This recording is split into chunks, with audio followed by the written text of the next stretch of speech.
top 8 likely, and right now UJC is winning most of these engagements. This is your 7th and 9th place on the leaderboard currently, and we want top 8. Team Breezy, though, catching some strays here as they want to rack up their kills, knowing that they're not inside the top 8 either. For Clap, you've got JTech out towards your right. Do we have the timing to make sure we can get away from them as S8UL's Knight trying to get the homies back in? Here's Ninjas in pajamas playing around Main Street. They're going to be fighting here with UJC in just a little while, but they'd like to get this thorn out of their side that is Tapulator. He thinks he's being sneaky, and unfortunately, he is being very loud. Showstopper read that like a book, and it's going to prepare for the next. UJC came over here to see if they could third party it and realize, well, there is no third party. They are just trying to take an engagement, and they don't have all the information, so they're going to take their time. But Vision gets a little antsy, gets double chowed, goes down. King AJ thinks he can do it by himself with one looking over the top, and he's not able to do anything yet, so he's going to take his time and see if he can get back up and just stay alive. Does catch up Clap, gets the knock, or rather the crack, but doesn't find the knock, which means he's got to run away because King AJ is taking quite a bit of damage, and he doesn't have too much help from Showstopper yet. Nope, Show's on the other building as well. I love that he threw the smoke to try to cover his teammate, and it created a bit of chaos that allows him that survivability. We're back up to a team of 3 as you see Vision fly back in. Couple teams in the distance, FaZe still getting active, but Ninjas needs to play conservatively considering they are in that 8th place slot. We can take a breath in Mansion for a second because, well, there are now 4 teams. I lied. There were 3, but the boys come over. The boys come over to get involved. Again, rotating over from Research, and we're pulling nearly identical zones for the first 2 times on Haven. So this makes a lot of sense. The boys get involved. They lose a couple of lives, and they're going to have to back out if they have anybody. Yes, their anchor is backed by Research, working his way in nice and slowly. That's Jowsy playing anchor for that roster. Again, the boys are a bubble team, Tiff. They have to have a good map, and they're going to have to regain and then re-rotate in late to see what they're able to do. Decky getting crazy with the tomahawk and the kill feed onto 4Hood. So that one is going to hurt a little, especially if you're outside the top 8. You're in 13th place for 4Hood, and if they fall here, their story is done. They need like a 50-pointer. You need a Hail Mary at the last second. Here's FaZe playing through main, classic FaZe rotation. They went out in lumber, sorry, they're free in lumber. They went out in boat, and they slowly but surely rotate to that river boat so they can play the south side of the map. This is huge. This is game. This is advancing on. If King AJ doesn't get the team back in, we are in 8th place, Goj. Yep. That's vital. Yeah, our team holding the line may be gone and are just praying that everybody else dies as well if they're not careful. The boys in deep trouble from the team at the top, and the boys are out of here. The boys likely not making it to the next round after a couple glimpses and moments of greatness from that team. They couldn't string enough points together to make it to the next round, most likely. We needed north of 20 points, Goj, and preying on the downfall of others. Vitality, who were in 6th place coming into the final map of the day, we don't get contested off drop. It's a slower start for them, but that's okay, because we've got a couple of kills, we've got zone, and we're feeling really good about it. Blast is on 3. I can't imagine they have a ton more than that. So keep that in mind. They don't have a lot of points right now. We're seeing Hitman actually light up the kill feed on a couple different teams. King AJ still a solo, by the way. I mean, we did get Showstopper back in, but he immediately got jumped by UCJ. I don't think you really want to force a cleanup, and you get the kill. Yeah, Clumsy's going to give up just to get back onto the map faster. Smart move. King AJ, 1 more point to their name. Again, they could be, and we remember this team missed out on going straight to the finals by 1.6 points. Every single kill that King AJ gets is going to be crucial for the team. The team's back into the lobby, so he's not alone, and he's still finding almost all 3 members of FaZe as 2 out of 3 of them go down, and their anchor is still out, and Riverboat is safe. That's all good, as long as FaZe is still up. Now you have to worry about the fact that you have Jackal, Devo, and Tappa moving in towards the right. But Ninjas has all 3 up. You have UCJ ahead of you on this side of things. Moving out of Main Street, this next circle pop is going to be so vital of where we play, and it just centers back up. You can stay where you are for now. This is the 3rd map in a row that we are closing in further and further on Chapel. That is going to be the POI of interest for late game. Could pull a hair further south this time around rather than up towards the pond side, but we'll see. As Blatant have 1 out in Mansion yet again. This is the 2nd map that they've done that on. This is a really really strong map for them as Delirious is already on 6. Here's a look at that zone, by the way. Chapel dead center where that dark purple, or dark red rather, 14 is. StukeX playing where he usually does, anchoring for Geeky. That's the red number 1. That's all the way out towards the west. His 2 fraggers, they're in main. They're harassing FaZe, and more in particular, Ninjas in Pajamas. Yep, that's the right play. That's what they've been doing most of the time in Havens, is just like running around in Main Street, finding buildings and going, oh, there's somebody in here, let's kill him. It's actually worked out decently well. Youngz is on top, harrying his opponent's Ninjas in Pajamas. Catches a couple odd fire shots here from Geeke, and Neto's out. Thinks better of overextending. It's going to be really interesting to see where they were in particular. If I'm not mistaken, they were in about 5th position for Team Netos, but with falling out, this opens the door for all the teams on the bubble to leapfrog ahead of them. So hopefully you got enough kills to hold steady, because you didn't get a multiplier in the last lobby. Still 11 teams, by the way. These mid-map zones that are centered around Main Street, there's just so many buildings people can hang out in, so you have plenty of room. A lot of real estate to hang out in until you get to the top 10 position. Blatant rotating in from that mansion side in towards Barn. They know there's got to be a team inside of Barn. Who is it? It's going to be Night Raul. That's SAUL. They've been here since the very beginning. They went and got some kills in Main Street, Tiff, and then came back to their home. I'm seeing a good amount. I saw 5, I got 4, so we're potentially double-digit kills here for SAUL. And coming in 9th place, you need as many as you can, but a multi to go alongside of it. But oh, Raul, good timing on the stim. Good chow. Wait, we recover on that because Knight pounces on him like a dog. This is the life of the tournament here for SAUL, and they are holding it down. Hold the line, gentlemen. They won a huge fight inside of Barn, and they take down the team at the top of the leaderboard. The team on the bubble takes down a team at the top, and SAUL have a chance here to make it to the next stage going into the second half of the last map, Tiff.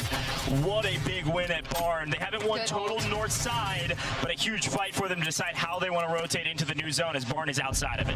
Ninjas in Pajamas on your screen now. Still inside the top 10. They've got FaZe across from them. Investing streaks to really deter them or push them off rooftops, because we still have to move deeper north of Main Street. Let's get into the comms and see how Ninja's gonna handle it.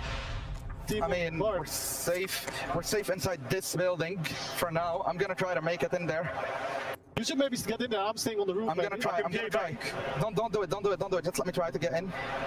I'll come with you, yeah? I'm safe in here. I'm safe in here. I'm not peeking roof. Yeah, I've got a PA as well. I've got a PA. Oh my God, Get to me, AJ. You guys should take top bank maybe later, or I have a PA for it as well. Try to.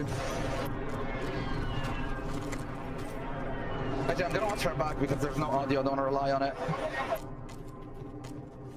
I'm just gonna look out here, try to get some pics. There, go on. Oh, landed. There's some people still landing in a while. AJ, give me some money for a single res. They might come. All right, some fun conversations, potentially playing bank. They don't want to risk anything yet. You can see on the map there, FaZe right next to them. We also have UJC right in proximity as they all wait on this new zone to see if they have to move. The team at the bottom of the leaderboard just gets wiped there by Vitality. Those are some nice freebies for them to move in to Chapel. The zone is pulling a little bit further south than it has the last 2 times on Havens, but Vitality are taking Chapel as their own, and they're not converting anybody in here. They're just taking them out of the lobby as fast as humanly possible. Bye-bye, Hitman. Run out into the zone. Find your brother. Where art thou? Yo. Where did he go? Did he make it to the top? I think so. I think he hit the jump. Oh, he's on the ground now. Yeah. That's totally fine. I mean, we got to invest a couple lethals there. Tim, this is a big game for Vitality. I'm seeing 13 between 2. I want to say Skull is on 5 or 6. I think they're pushing 20 kills on this map right now, and they're in the top 10. Vitality doing what they need to make sure that they move on to the next round. All right, back in the mix with Ninjas in Pajamas. We heard their comms. We knew they weren't feeling too good about it, and they just wanted to stuff themselves into the next circle. Well, they find UCJ, who also needs as many kills as possible. Being on that bubble and making it to top 5 may not be enough here in the final game of the day. SAUL, by the way, is still alive. There they are, Solo. green 5. They are way out deep into the zone. Our bubble teams, the teams to pay attention to, is the team on your screen, Showstopper Yeah, as go a solo, Showstopper. and then that S8UL squad who's rotating in extremely late. Here they come. Let's see if anybody knows that they're moving this direction. It doesn't look like it. They're able to sneak their way in and buy back Knight. Now, this is going to tell everybody that they're here, and unfortunately, they do not get the zone pull. It pulls further south, deeper into Main Street. This is great news for DK fans, and S8UL have a lot of work to do, and unfortunately, they're going to have to do it through Vitality, and it's not looking great for them. We have the stem on the great rotation here for UCJ. They see the pop, they want to get early active on the backside of things. S8UL moving on in. And you've even got Geeky from the front. Vitality will be one of the last teams to hit that new circle, but I do see Ninjas in Pajamas out. Don't get the multiplier. Let's hope they've done enough. Yeah, Ninjas in Pajamas get 6. That's a great call out. That multiplier could be the difference in them qualifying or not to the next round. We'll see. They had a decent amount of kills, but I'm not sure it was enough. They've been scrambling and been in a blender this entire map. Math is going to do the work for us in a little while. For now, Vitality's going to show us why they deserve to be into the next round. As they rotate early, you're right. They lose 1 on the rooftops because DK got here first. But this new zone could work well for them if they're able to stay alive. UCJ goes down, it looks like in 5th place overall. Okay. Clap had a decent amount of kills, so they should be able to maintain a position in the top 8. Hopefully, as another bubble team. The circle bounces back. Skull had a ton of info early on, but still down to a duo. And with Geeky getting the buyback, what do? They send to the next zone. Gets shredded from the sky, and now just a few players remaining.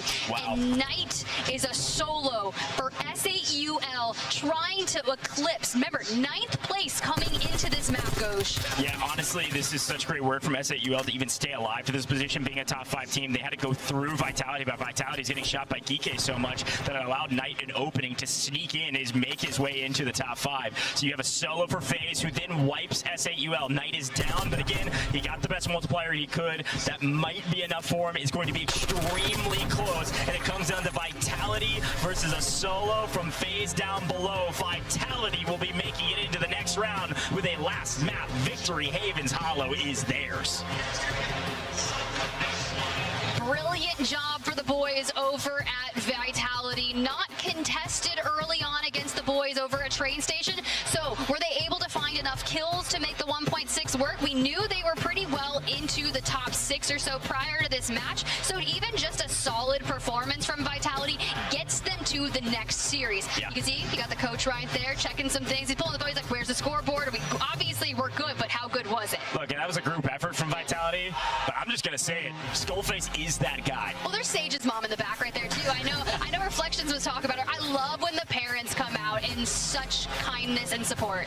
Well, here's a look at that last stand and what they were able to do. What I noticed, I think it was right here, I said this is a Vitality win as long as Geeky doesn't play spoiler to them, because Geeky technically rotated to that position first.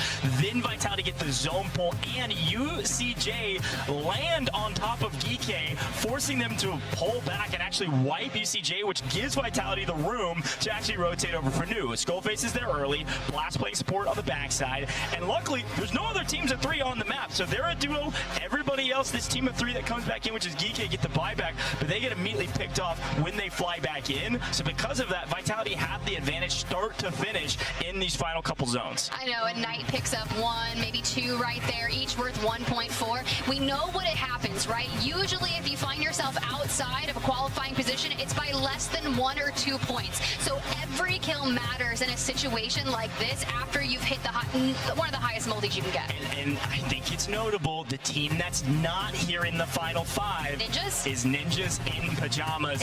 There is a chance that they are going to barely miss out of a top 8 position because of just this multiplier that could have made the difference. It's going to be extremely close, but again, congratulations to Team Vitality for winning the final map, and of course leapfrogging up our leaderboards, making sure they make it to the next round in style, not with a bit of a long breath. Kills. I He's a big one, questioned yeah. kills, and that's a good game despite not being that contested over at Train Station. Yeah, no, it was a solid game from them. They had a total of 22. And remember, they yes, we're not contested at Train.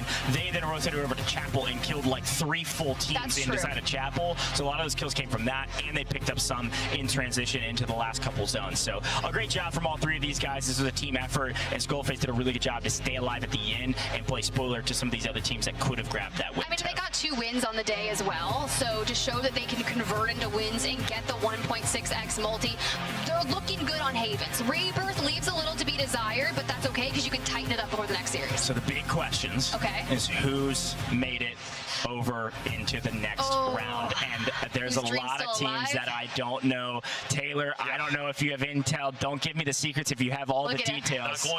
Not going to, but I tell you what, it might be heartbreaking. Look, the reality is going into it, we understood it was a close race. From 9th to 6th place was a 7-point spread. The 2 teams that we were truly looking at was S8UL and NIP. Now, NIP after map 4 had just barely skirted in, right? They were top 8. S8UL was just below them. The reality is NIP walks away with 12 kills. They go out earlier than S8UL, who had 17 kills. So if the writing is on the wall, NIP, I think they just barely missed out. I think so too. Also, can I give a huge shout out to S8UL because that rotation they made from the top side of Mansion deep in the gas to then headbutt straight into a full team of 3 Vitality and somehow stay alive long enough to then sneak their way into the top 5. That might have clutched up their position to actually make it into the next round. That might have clutched up. Obviously, the boys, they get a lot of highlights from you over the day. They didn't do too bad, but I don't think they did enough to break into top 8. Now, NIP, this was the biggest story, Tiff. NIP needed a massive game. Game 4 was great, but Game 5 needed to be even better. It did, and we were talking about it. Hey, you know, it's the Battle of Mansion. Is that going to be what gets us through? Well, they leave Mansion, they go Riverboat, and even FaZe from Lumber starts getting involved. We constantly see a couple influx from teams trying to get into these earlier fights, and even then, they're still alive, still running into the Southern squads. Blatant on your screen, this team played out of this world today, and they look strong going into the finals. Yeah, they do. You got to remember, too, though, that I'm calling this, they either hit the Hail Mary or they absolutely whiff it because they just ego child everything in Mansion, and Mansion is only going to get more and more difficult. So a nice job from them to continue to put their stake into the ground and say Mansion is ours, but, a lot more work to do. Vitality, though, they ended up dominating today, playing so incredibly well, and I got to give them credit where credit is due. Holding on tight to what they got. 35 points, Tiff. That's a big game. I mean, that's great. Look, they were in 6th place coming into drop number 5, so to grab 35 points, you've more than done enough to secure your position in the next series. Now, you have to start looking towards those bubble teams. You got S8UL, UCJ, and Ninjas in Pajamas, and they're all in 4th through 6th on this drop 5 results. That's right. And honestly, map 4 was relatively similar. The question is, did NIP do enough to overtake that of S8UL? And I just don't know if it was. Jackal and them was going to have one of the worst games of the day for themselves, but still highly consistent. They can afford it. They did great off the first 4. By the way, I'm not a FaZe hater. They did fantastic. Okay. Taylor tried to put me down as a FaZe hater. I'm saying this team came out and crushed it in group stages. It's going to get harder. They still have a lot to prove, but things are looking pretty solid as they pick up a 26.6 point game. They've got to at least be top 3 at the end of the day, if not at the top. It's a big difference, Tiff, from like their online to where they are. Well, they made some changes, right? We bring Youngstas in. And that was a question a lot of people were talking about that. They're like, what is Youngstas going to bring to this FaZe roster? And it is a little bit of, we've seen him retire. You mentioned at the top of the show, he steps away from competition. Yeah, maybe 3 or 4 times. You see it on the timeline. But then he steps into coaching, right? Takes a lot of time, still streams, a lot of analysis there. And you decide to come out of retirement. You step into the FaZe roster to compete here, looking for qualification to EWC. And do you prove the haters wrong? I don't want to say it just He's a veteran. He is a veteran, but what does it look like in the next series? Sure. Right. Well, hey, check it out. It's time for our overall stats. Let's take a look. Did NIP do enough? Were they able to overcome adversity? Wait. Oh, Wait. I don't see them. Wait. Big biggest story, Tiff, was S8UL. They were the They're ones in. who were neck and neck, and NIP UCJ's doesn't in. make it. UCJ is in. S8UL is in. Team Netos was in 6th Oh place my coming into game number 5 goodness. in Ninjas. What was the points difference? What was it? 3.6 points Brother. for Ninjas in That's the Pajamas. story of NIP throughout the entirety of Let's be clear, though. This is a little bit different. They actually, in the qualifiers, actually picked up a decent amount of kills. They actually picked up decent placement, but not as a crazy amount of kills. This time they find a decent amount of kills. They get basically no placement except for map number 4. I don't know what to tell you, man. This is a disaster for Ninjas in Pajamas with a great roster on paper. It just didn't work out. And they'll have one more chance with the online qualifiers, but at least for their run here on land, it's For simply EWC, not yeah. going to be enough. Now, Yeah. for FaZe Esports, though, Nice First win. place. Their big win, First place. take over from absolutely abysmal during the online qualifiers. Okay, to okay. first You're the place. hater. I'm not the hater, I'm just realistic. To We got a now FaZe first. doubter. Talk FaZe about doubter in the a house. big difference. Yeah, I want to remind everybody that in a finals, they did make it to finals and they got 14th place. Okay, so we're in group stages. We're There's gonna FaZe, by the hater way. again coming There's out. FaZe, by the way. they crushed Here it. we are. Look at them I celebrating. just Bon want Bon. everybody to come back to the middle ground Right, on right, FaZe. right, okay, right. we're Those casting youngsters is opens. still locked in. He's at the casting PC still. opens. We're Swag, locked. he's so happy in the background. You know he's feeling good, man. I was watching his watch party Baird. throughout the finals, at least online, as you said. That's rightly so, right? We'll see how they do when they do, in fact, get to the final 6 maps, which will be Yeah. coming up after this. Yeah. Group A and Group B has concluded, but Swag has got to be happy Oh, of because course. watching him, I saw watch smiles. FaZe, yes, and we didn't see Smiles. smiles during the online qualifiers. So, Ew. youngsters, shout out to you. By the way, retirement in esports is not a real It's thing. so fickle. It's so fake. You know, people retire, they come back, and it's like, but you know what? Not hating on it necessarily. Youngsters comes out of retirement and talk about a retirement party, okay? You look at Biffle, right, for the first couple of years, he was going to retire, and then he didn't. So, hey, it is what it is. Big ups to FaZe, but again, Youngsters, Biffle. RIP to NIP. Again, so close, yet so far away. For EWC, they will have one more chance to make it to EWC with the online qualifiers, but at least for Atlanta, done and dusted. But it's what we talked about right at the top of the show, and I was going to say the boys is a team. I know it's a team, but I was talking about the boys like the other two casters, Dan and Enigma. They said the exact same thing. You cannot afford to drop maps in a 5-game series. Maybe one, but you have to counter it with a pop-off game, and unfortunately, NIP dropped a couple. You just can't afford to do that. Even with one big pop-off, it doesn't cover all your mistakes when you're only playing 5 games. That's right. A brutal one. The flip side of that, though, S8UL had a lot of ice in their veins to clutch up in that final moment. Big shout out to Knight, by the way, as a guy talking about retirement and competitive versus content creation, which is a lot of these guys go through and gals go through of trying to decide which side of the coin they want to be. Knight has gone back and forth. He finds himself in competitive. He ices up in a big moment there to stay alive, get top 5, and find the kills to put them into the top 8. Big shout out to them. Big shout out indeed. Group B, very exciting. A little bit lower scoring compared to Group A, but still highly competitive. Now the question is, how are these groups going to look once they are combined? Right? We've got the top 8, 16 teams, and they're all fighting for not only $100,000, but those coveted spots at the Esports World Cup for $1 million up for grabs. So, looking Group A, looking Group B, at least from what we know by memory, the teams that have qualified, who's looking like the favorite so far? Because obviously FaZe is looking great. I don't know if they're necessarily the favorite, though. BRS, I was going to say, BRS looks to be the most dominant team. Yeah, they've been really impressive. I mean, you've got a veteran on the squad, Ryda. Like, how many times have we seen him kind of bring another, like, intelligent level to commandeering that squad? Braxton's been around for a minute, and Scopes, a lot of people talking about his fragging potential. He's been insane, and we've seen him on a couple of different rosters, but really popping off with that BRS roster. You mentioned it, they won that Pulse Check ladder series that just happened within the past week, and are getting a lot of love online, and it's continuing on to LAN as well. I mean, Scope's top frags, I think, out of both groups, by the way, I'm pretty sure. So, yeah, they're looking really good. I think we will see them into the finals, probably, no questions asked. Again, when we start talking, we can kind of move our mentality towards this qualifier finals, and these two groups combining.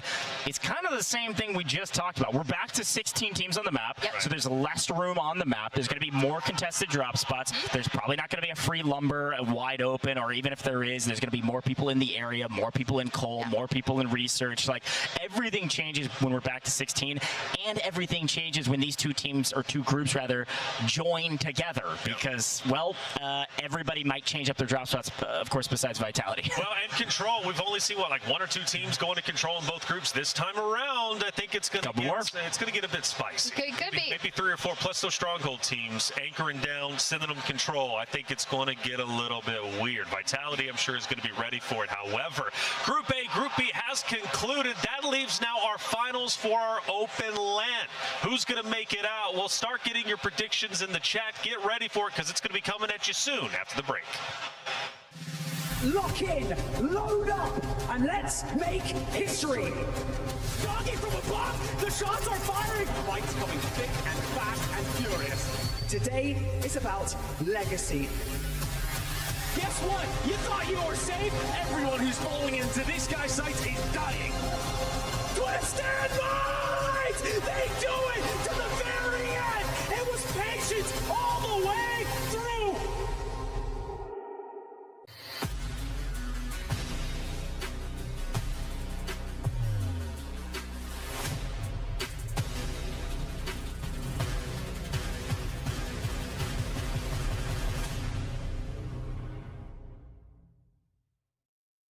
You guys gonna be finished with the pins by at the end of the day? Yeah, I assume so. Do you want to keep on?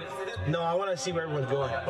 Oh, I see. Where everyone's going. Yeah. I don't know if I can give you that. I'll buy you guys dinner. Come on.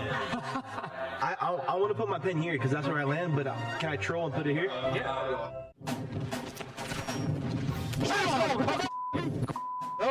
Baby, come on. Let's go, bro. Can I get a kill, please? Can I get a kill, please?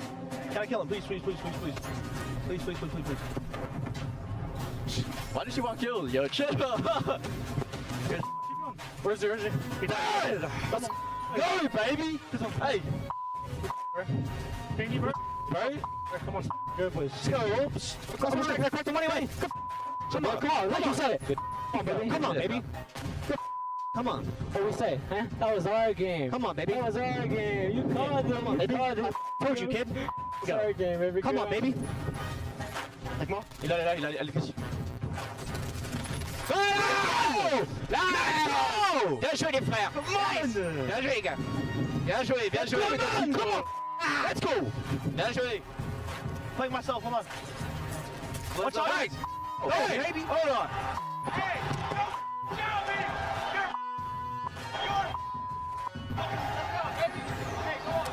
No. You want to tell? I'm telling. Go, baby. Come on. 16. Holy. This club, say. Aimbotting, bro. Let's go. Go, bro. Come on. Behind the cannon? Yeah. I'm Charlie. 20. Let's go! Go, man. Let's go. Oh my gosh, bro. There it is. That's the game we needed, baby. Come on. You're so good. You're so good. Come on, so good. Holy fuck. You won. Come on. These are my teammates. These are Come on. That's so terrible. What the? Come on.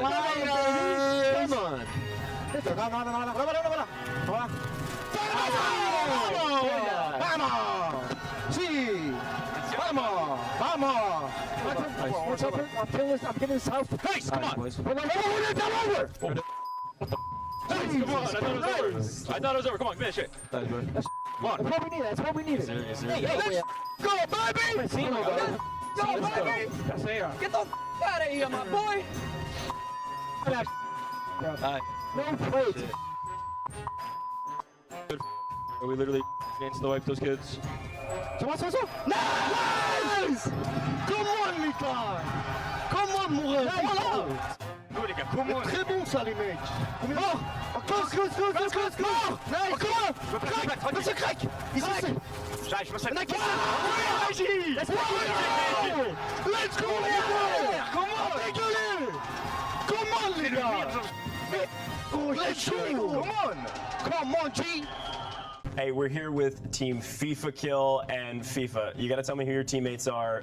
My teammates, I'm sure you guys already know, but I'm with Oki and Wiz, the boys, repping the European squad, obviously, on the stage, front and center. Except you haven't met them in person until today. Until right? last night. Okay, sure. Last night, and both of them were, a little bit stumbling around, enjoying London, but sure, it just felt natural. We've been playing together so long. So you're comfortable. You're 30 minutes outside of your house. Yep. But you're not in your shed. Talk to me a little bit about it, okay? Why the shed? Originally, I'd be sitting playing in the front room, 60-inch TV, and you can't really sit playing a tournament for money when you got your little brother walking through drying his hair out the shower. Didn't really have the room for a setup, so my dad just like took every penny he'd saved, built a shed in the garden, got me out there, put some internet in it, and just went from there, you know? You really have become the shed expert, right? Oh, 100%. And so as such, we're gonna actually have you rate some sheds between 1 to 10. We're gonna start with this nice shed here, FIFA. Lovely. It looks a bit like mine, actually. I'm not gonna lie. Sure. I'd give that a solid 9. Okay, so how about this shed? What do we think about this? I love that shed, man. I'll give that shed I'll give that one a 7 because it is wall bangable. What about this shed? Yeah, that's prime real estate actually. But I'll give it like a 5. Okay, great. Okay, this shed, this is a fun one. You've got some tools that you could potentially use in this shed. What are we thinking? Funny story actually. My dad loves flowers, and there's a lot of flowers outside the shed. He likes to decorate, and my house only has 1 bathroom. So if someone's in the shower, the flowers become the toilet.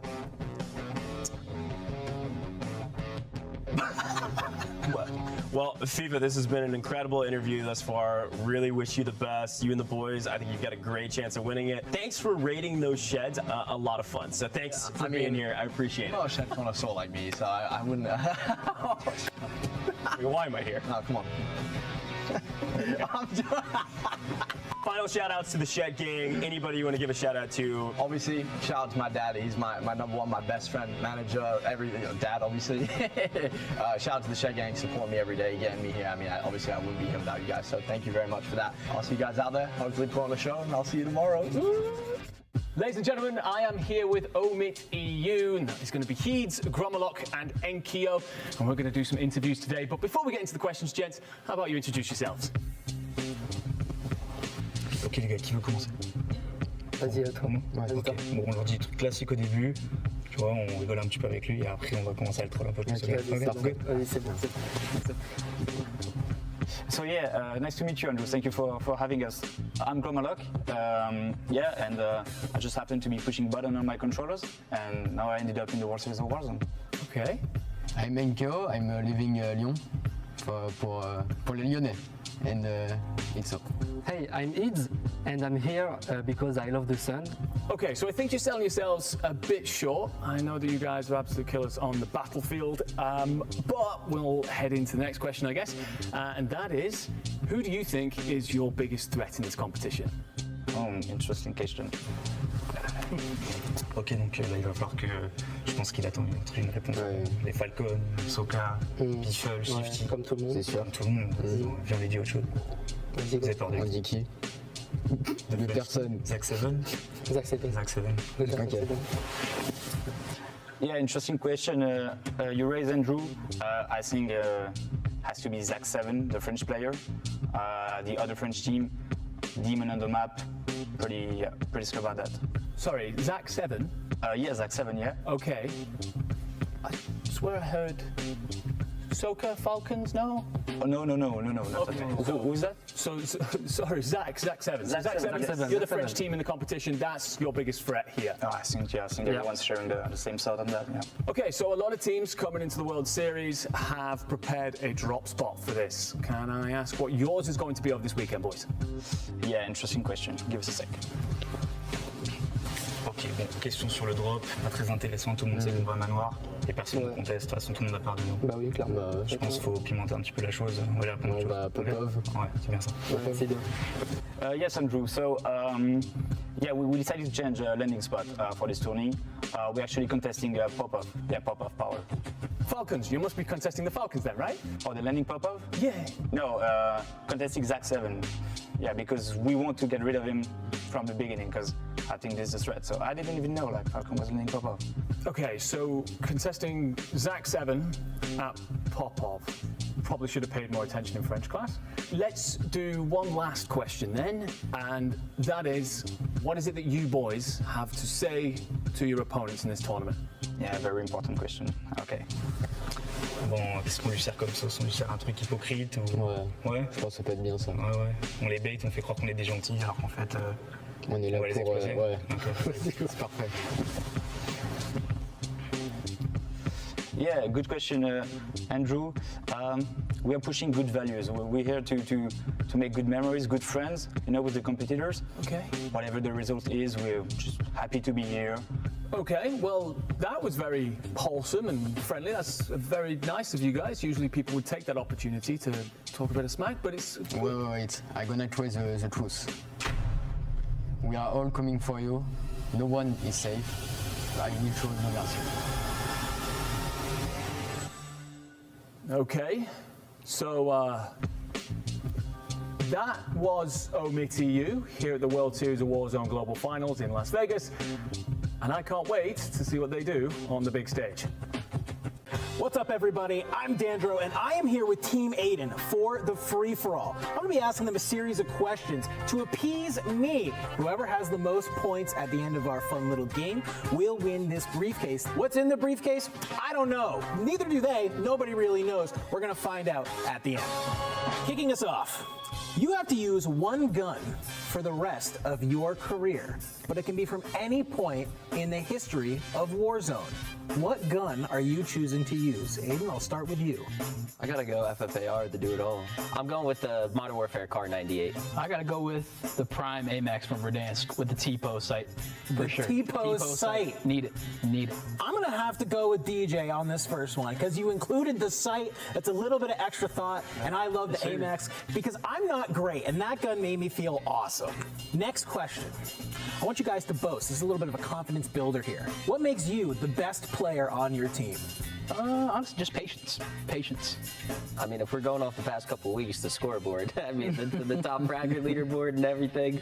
I think the best thing about me on my team is just keeping us together, keeping our composure together, and just being an overall well-rounded player.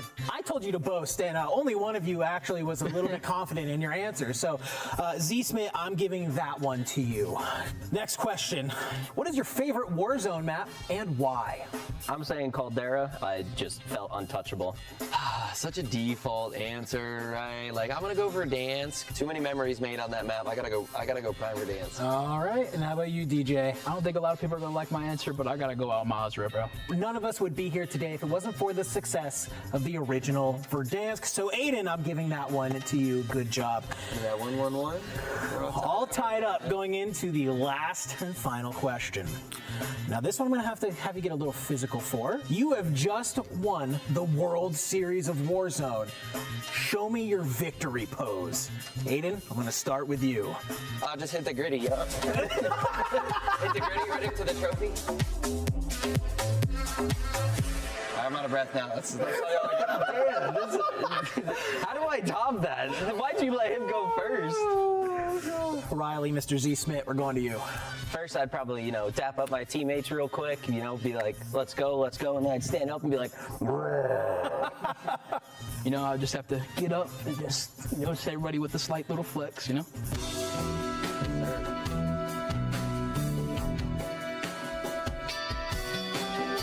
I always have to give it to the most, fluid here, and it was just honestly a work of art to watch. Aiden, I'm gonna give you the victory pose. You are the winner of the free-for-all. Congratulations. Let's see what's in this briefcase. oh my gosh, I got racks in here. Is this solo YOLO money? What's going on? What the heck? It doesn't stop. We got chips. We're going to the table tonight. Come on, I'm going crazy. Boys, want some? Come here. We'll get some. We got some money. Oh, yeah, let me get a, hold on. Yeah, dig in.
Call of Duty Warzone Resurgence Series is coming to the 2026 Esports World Cup in Riyadh this summer.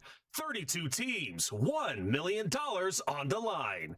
Tickets are on sale now. Get yours. Get to Riyadh this summer and watch the greatest rise above. It's time to find out who's going to get it done.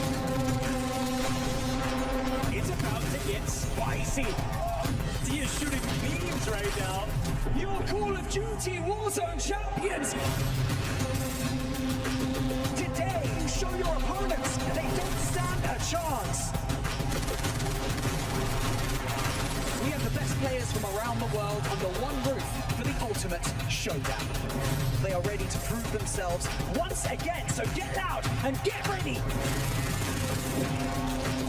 What is it now? C10 right into the face. He's got to stay alive. Can he find the last skin of his teeth? Welcome back, ladies and gentlemen, to the Warzone Resurgence Series here at DreamHack Atlanta. It's the LAN Open. We watched Group A, we watched Group B. Now it's time to determine the 6 teams moving forward to tomorrow's competition. $100,000 on the line in the coveted spots for EWC, $1 million up for grabs in that spot. Hey, I'm Taylor Reflections. I'm joined by Enigma and Danger. Boys, good to have you back. It's been a great day of competition competition, had some heavy hitters leave.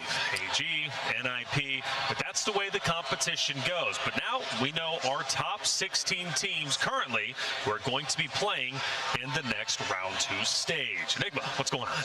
I mean, you talked about it, two big names already leaving us, a couple of other underdog rosters, and all these teams that will be marching through to round 2 have earned their slot here through the Open thus far. Of course, some big names towards the very top. BRS, FaZe with youngsters returning from the grave for the 15th time is somehow putting on. And of course, JD Gaming and Time Vitality. We're going to fill out that top 4, but we are littered with so many stars, my friend. So many, and this has been sort of the story of today, is that these rosters who maybe we didn't expect most of coming into each of their groups and absolutely frying. I'm just surprised Devo, Jackal, and Tappa. These are 3 players that have been around Warzone for a while. To see these 3 finally come together, they're winning maps, they are frying as they go through, whether it be Haven's Hollow or Rebirth Island. Really love seeing just rosters like that be able to rise from the flames and try and do what they can do to get to Sunday. Yeah, top dog, though, has to be BRS. It's the team everybody keeps talking about, and Scopes was the kill leader, not only in Group A, but if you combine his stats to Group B, also the kill leader there. Unstoppable all the way through. BRS looking like the top dogs. And if we go back to Group A, why was BRS so good? Was the competition easier, or is BRS just simply that good? It's a bit of a mix of both, really. They've shown themselves in the online phases really well, so building up to this event, but also you step to a team like that is able to frag out against your Falcons, your Twisted Minds. You put them in a lobby that's easier, to be kind, and they put themselves in the middle of the map in Born and just decide to absolutely fry at everything, fly at everything, and they do so with the prison landing as well here on Rebirth Island. No stopping them. Scopes in the form of his life right now. Braxton Ryder backing up big time. But AG Global, they miss out on EWC yet again. Now, this was a big story. FIFA comes in with the Iridescent Harry. Tried Pink over in Birmingham. Iridescent this time around still misses out. Now, all jokes aside, I love this team, but they keep missing out. They have one more chance to qualify for EWC, but they won't do it here. They will not do it here. You got to play through those quals. Maybe some talks of a roster change before we even got here. Maybe that comes to fruition. I don't know. Thankfully, that's for on them to decide. But maybe you have to take a good, hard look at yourself, because this was a very disappointing, performance for this roster. Definitely not acceptable by their own standards. But Berserker Clan, I love this roster. I told you I'm a big fan of Reflames. They make it through. This team has been playing together for 3 weeks. I saw Castillo while we were in the break. I was like, yo, you guys are frying. He's like, yeah, we played together for 3 weeks. And even him, he's like, I've been feeling good. I'm the anchor now. I'm letting the other 2 fry. Eisen gave you one of the best moments you've had today. Yeah, it was insane. That end game was absolutely electric. But I think the impressive thing as well is the evolution. Yes, 3 weeks is impressive, but they finished 7th in LATAM North qualifiers just a week ago. In fact, not even 6 days ago. So the improvement that they've seen since then shows that they can deliver in a LAN environment. Yes, this is your last dance, your last chance, but bring everything to the party. You have no idea how far your ceiling can go yet, and it could well see you through to tomorrow's finals. A lot of questions about For Fun, Lotus 8, Leviathan. Now, Leviathan's going to be just fine. Even if they do miss out, they're still going to EWC. But Lotus 8, For Fun, now have a real chance to make it. They've been falling short a little bit, but will this next group be okay for them? Because Group A wasn't easy, so a lot of questions about those 2 rosters, and of course the others going into our round 2. But it wasn't just Group A competing, it was also Group B, which gave us another 8 teams heading into round 2. And Group B was exhilarating and surprising. FaZe ends up on top. FaZe, I mean, listen, we had all of our questions coming into this event. We hear Youngsters comes on out, there's some stuff with Rated that goes on, and I'm like, all right, boys, let me see it. And then I'm talking to some of the players in the break, and they're like, no, Youngster's been shooting in scrims, dude. He has actually come on in, and he's doing such a great job. I saw Swag over on the watch party. He was loving that second group. Finally, he has maybe his team is starting to put some on the map, and I gotta imagine having Youngsters who maybe plays at a little bit faster pace to match up with Vaughn and Prospect feels pretty good. Yeah, no, absolutely. I mean, the tale of the story of this FaZe Esports lineup is insane. Obviously, Rated goes off from the roster, wants to join with someone else. That doesn't come through in the end, so they go, you know what, Rated, you're not coming back. We're going to bring this boy out of retirement, show up, and deliver like this online. Now, of course, the quality of the lobby steps up dramatically here. So was it the case if you were farming weaker sides, or do you have another level yet to bring against far tougher opposition? I mean, when you're kind of looking at also just some of the other teams that were in this lobby as well, it is just kind of full force all the way there. We had some questions about Team Vitality, is right? Team Vitality, they do good. I mentioned that Jackal, Devo, Tappa roster, but it's also one that I think is really fun that we kind of talked about before we left was Blatant, right? Thomas, Six, and Delirious. They come out. They have a good showing that's there as well. These are all of the top teams that we are really keeping our eyes on, because when we get to Sunday, we're going to see some contests come on through, and I know some of the big dogs are waiting. A really interesting point to make here, by the way. Team Netodds are already through to the Esports World Cup. If they get themselves into the finals, that could bump out even more teams into contention for the Esports World Cup qualification. So yeah, an interesting one there, of course, just scraped through in Group B. So got quite a bit of work to do if we're going to believe they're going to make those finals, but impressive stuff all the same. Commiseration stuff, of course, to Ninjas in Pajamas. They make the change, Wars is out, Showstoppers in.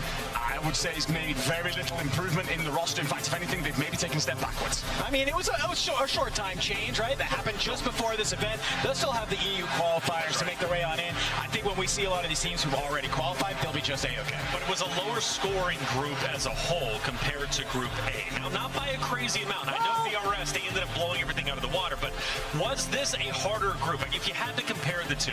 I mean, I think so. I think that this group is pretty hard, but it's also, I think, it's just a better disbursement of points, right? It was a lot more even for a lot of those teams, right? It's not as heavy like we saw with BRS. I mean, you have 5 or 6 squads that all scored 100 that was there. Maybe not harder. I would say a little bit top heavy is maybe what we're looking at. Yeah. Sure. Yeah. I mean, I think for me, it's a case of Group A, you've got a lot more of the rosters if we know what to expect. I think Group B, we had a lot more of those that kind of were inconsistent through great matches here and there, but some duds as well, and as such, made it very difficult to predict in the end. Yeah. Talk to me about Jackal and that crew, because I was so impressed with their ability to be so consistent. And coming into it, you know, I looked at them. I know they're serious contenders. They have been in the past, but I didn't expect them to be as good as they were. Coming in 3rd place in their Group B. What do we think about this team now that they made it to round 2? These guys are dogs. I love them. They're dogs. They're just 3 passion grinders. That's what it is. It's like I said, they've been around forever. None of them have found success on their own, but just seeing them come together, this is kind of when you just have 3 people who want to work together. They want to grind. Jackal's been one of my favorite players for the last couple of years. Seeing him just kind of evolve from just sort of this hyper fragger to now he's very vocal in the comms. He's always trying to help lead the team, help direct them where they need to go, and I think that's just been a lot of the secret to success. Well, I think the game plan is actually really interesting. I really like it. They recognize that they're probably not the greatest team when it comes to placing, when it comes to their ability to execute in the end games. They're just going to go and find kills. On Rebirth, they're landing in bioweapons, and they've had that relatively freely. That change is coming into this next lobby. However, it's been researched for them when we talked about Haven's Hollow, and they're just going slaying up. Yeah. Square up, we'll just keep ourselves alive, chip away points, and then once we've got enough, we're going to walk out of here, rotate on through, and set ourselves up for a late multiplier. Now, preemptively, things could change, but as you see it currently, who's going to be the biggest challenge for this roster, both on Havens as well as on Rebirth? I think for Havens, I'm looking at Lotus A. I mean, you've got PBJ potentially landing in research as well. I expect them to obviously be a force, but Lotus A get better every single time they step out on land. They did it in Birmingham, expecting Havoc to be a nightmare to contend with, but Jackal, Devo, and Temper, I wouldn't have expected this, to be honest, so maybe they do the unthinkable and take over. There was one team that we continually talked about throughout Group B, and especially towards the end, where there was a 7-point spread between 9th and 6th, and that was S8UL. This team makes it in. It wasn't easy. It came down to them as well as NIP, and in fact, they were the reapers of NIP ultimately in that final game. S8 makes it. They had plenty of great moments, but they did fall a bit flat towards the tail end. Dandro, this roster comes back into the fold, barely making it, much like For Fun. Yep. Can they make an impact in the 16 teams for round 2? I think they can. I think what this squad has for its strengths is that they kind of are just all hyper fraggers, like I said. Like, I think if they can maybe figure it out, kind of ditch the 2-1 setup. There's some teams that I'm like, just kind of don't worry about having an anchor. Deathball as 3, right? It's when you look at Knight and Clumsy, they're really good together, and Raul as well. It's just, I think they can all really just work together and don't worry so much about, oh, we're going to leave Knight somewhere, right? We'll be able to have that. Maybe we'll leave Raul somewhere. I mean, I think it's just run as 3 and just run run at everything right now. I actually really like the call because remember, Knight was brought up on Resurgence before we competed. This is his home. He was actually dragged into the Twisted Minds lineup in 2024 and helped them get third because he knows so much about Resurgence. So he is a player that knows how this pace plays and where he needs to be safe and be that anchor. But when he needs to get involved in the action, this boy can step up with the rest of them. So yeah, it very much so suits their play style. I asked you two at the beginning of the day when we're looking at Group A about who was the team that technically needed this. They needed to make EWC. They were the only team technically where their region was already done and dusted, and it was Berserker Clan. And Berserker Clan has made it this far, and in fact, I believe top 4, if I'm not mistaken, in their respective group. I've been highlighting Reflames, a tremendous fan of his ability to be able to work around the map. Now, Berserker Clan now comes into it. Their life is on the line in terms of EWC. What do we think? Yeah, I mean, listen, I was talking to him, like I said, a little bit. I was talking to Castillo, and I love the level-headedness that they had, right? It was just basically, he was like, you know, our group was hard. We're just trying to do our best. That's there. We're just trying to make it to Sunday. Just no qualms about what they're trying to do. And like I mentioned earlier, like normally Castillo is part of that front line. He says, hey, I haven't been feeling very good. So he told Reflames, he told Izund, he said, I need you boys to move on up and frag. And maybe this is kind of what you need, right? Because Castillo, if Castillo, who's normally a top fragger, if he can be like, hey, I can sit on back, still get the damage at range, help my boys out, and they're still able to have a lot of the performances that we saw earlier, this is maybe a winning squad. But while I'd like to sit here and talk about the great story that this would be and how much we'd love to see another LATAM team through to the Esports World Cup, if I talk about them from an analytical point of view, again, their strategy's a great one. They recognize they've got a limited amount of drops, they've got to maximize the amount of points they walk away with. They're landing on Havens, it's Mansion contesting with multiple other teams that they are ripping through right now. However, when you put them over on Rebirth, who are they up against? Vitality at Control. That's not easy. The one thing though, Vitality can't win a damn contest at Control. So I don't know, man, these guys could absolutely show up in this next lobby. A team that finished towards the bottom of our group that we ended up watching Group A was For Fun, and they were a team that you guys highlighted at the very start of the day for a good reason. But were you happy enough with their performance in Group A to be like, okay, coming into round 2, they're going to be all right? Well, I think when you look at like the mistakes of For Fun, it's really simple, right? They had 2 really bad maps. One was a 0 and one was an 8, right? And they basically even admitted, they're like, we were just basically trying to chalk AG Global in that last map and try and do whatever we could to make sure that they couldn't qual, because obviously you have that turbine contest. For Fun, they're probably sitting a little good, but they admitted, they're like, yeah, that was probably a little too risky for us to try and make happen. So you learn from your mistakes. They're probably going to take a look at those 2 maps and say, all right, cool, let's just make some of those changes. We're going to be A-okay. They're definitely going to be fine coming into this lobby. I mean, I think for For Fun as well, it changes the dynamic just a little bit here. You've had both for free on Havens. I don't know if you're going to get that here. You are going to be contested by FaZe more than likely over at Turbine. Sure. For Fun have been great at the contest there, so I think that they're not going to be too worried about that. I did speak to Juju, though, while we were sat out for the Group B, and he said we were just playing very slow, passive. You got to get your foot under you sometimes inside of LAN environments, right? You're a little bit unsure about yourselves. They won't get any other chances should they mess this one up, so they got to come out with that fire we know they have. All right, For Fun, let's see what you can do. Juju, we believe in you, and I love the fact that you said there's small mistakes, okay? Small mistakes. Now, we talked about the bottom. Let's now go up towards the top 3, JD Gaming. Now, Melvin caught our attention when we looked at the individual kill leaderboard. He was up towards the top. And we talked about the story of Melvin and how we've been waiting for him to, get back up to the top of the upper echelon of Resurgence anyways. Talk to me about JD Gaming. Yeah, I mean, I think what I really liked about this squad was their ability to put themselves in the best position possible. They were never the one that was like kind of putting themselves in between 4 different teams. They wanted to be the one to say, hey, I'm going to sit here. I'm thinking Main Street, or they're kind of sitting top bank, and they're like, all right, there's some stuff going on at Train, there's some stuff going on by Church. They just kind of turn their attention to so many different areas, and they're willing to fry. And then obviously on Rebirth Island, it's a very similar scenario as well. We see them kind of playing up towards that helipad and just trying to hold some of those teams that are in bio and in chem.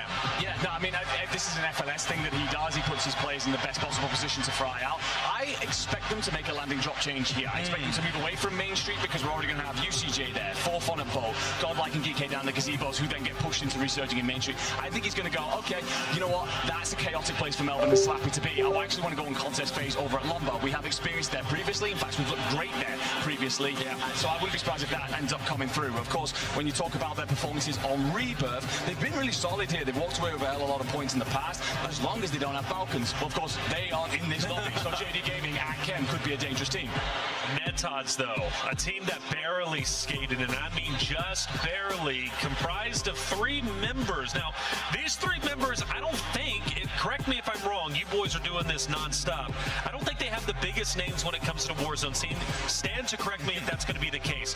What do we think about them? Because for me, they are a huge underdog in Wildcard. Can I be straight up with you? Absolutely. Yeah, they're names you don't know if you don't know ball. That's what we're looking at here. These are some of the LATAM goats, okay?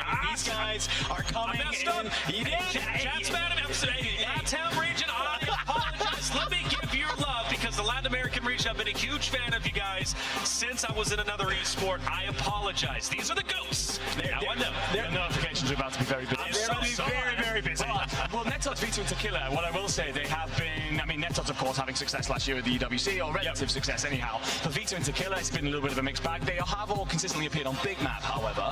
So now it's a case of, we've already qualified on EWC so we've already qualified in those LATAM North qualifiers to get to EWC. So this is about reps now, figuring out who you are on LAN, what your game strategy is going to be when we get to the summer, but also, what is your ceiling? Because you come out of LATAM North, you step onto the global stage, it's a different gravy entirely.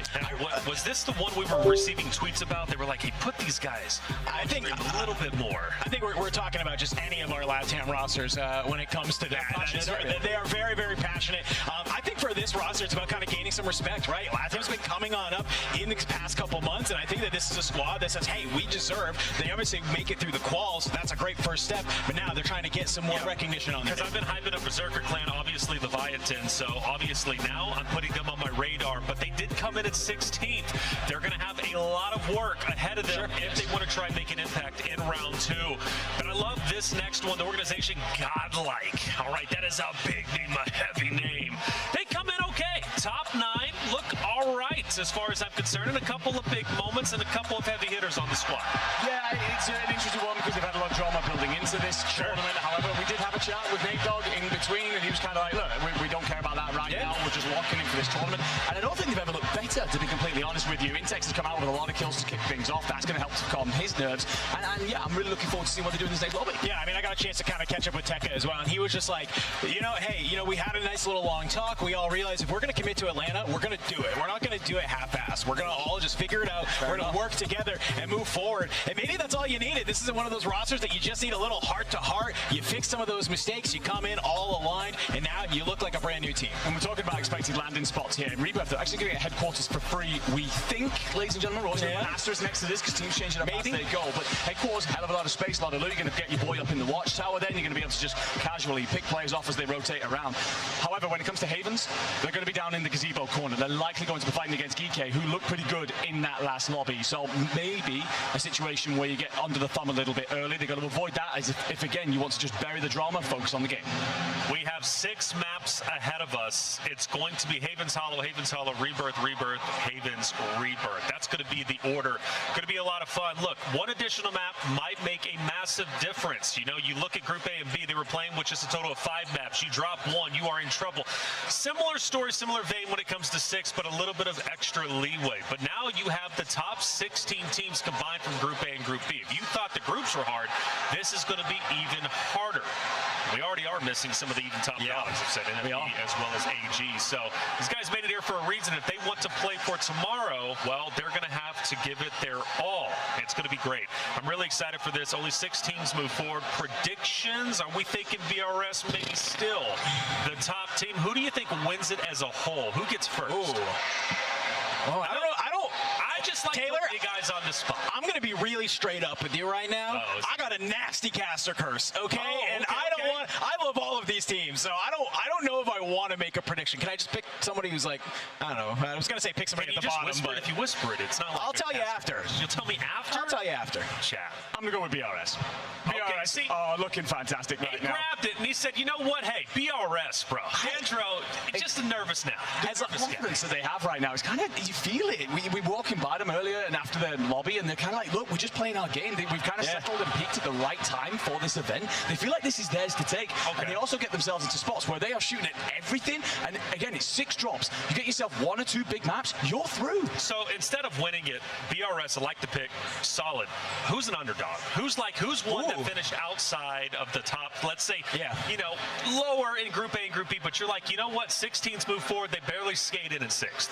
I really like PBJ, actually. I think that is the one I will go with. I know we had a chance to watch them and kind of see what they were able to do. Obviously, I think with the lobby level up, I'm now looking at your sort of 2 young guns. How do they now handle on land? But I was talking to Believe, and he said, this is kind of like their first chance at land. So it took them a little bit to kind of get comfortable in the zone. But I was seeing some tweets in the break, and Jay Vela had some words for a certain Amir. And I don't know. I think that comes with a little bit of confidence. You got to ride the wave. Hey, ride the wave. LAN events. We've got one happening here. We got one happening in very near future. We're talking CDL Champs, baby. Get your tickets. They're on sale now. Las Vegas, Nevada, July 16th to the 19th. It's going to be a lot of fun. And from what I'm hearing, tickets are selling quickly, so you better get it whenever you can. Vamos dejando ese like. I don't want you to miss out, especially if you're one of the 4 faces up there. Of course, there's plenty of other teams. Vamos, que empiece esta Two madre. supporters of 2 individual teams here on the desk with me right now. The banter between them is just absolutely incredible. 2026 Champs tickets on sale. 2026 Champs tickets on sale. 2026 Champs tickets on sale. 2026 Champs tickets on sale. 2026 Champs tickets on sale. 2026 Champs tickets on sale. 2026 Champs tickets on sale. 2026 Champs tickets on sale. 2026 Champs tickets on sale. 2026 Champs tickets on sale. 2026 Champs tickets on sale. 2026 Champs tickets on sale. 2026 Champs tickets on sale.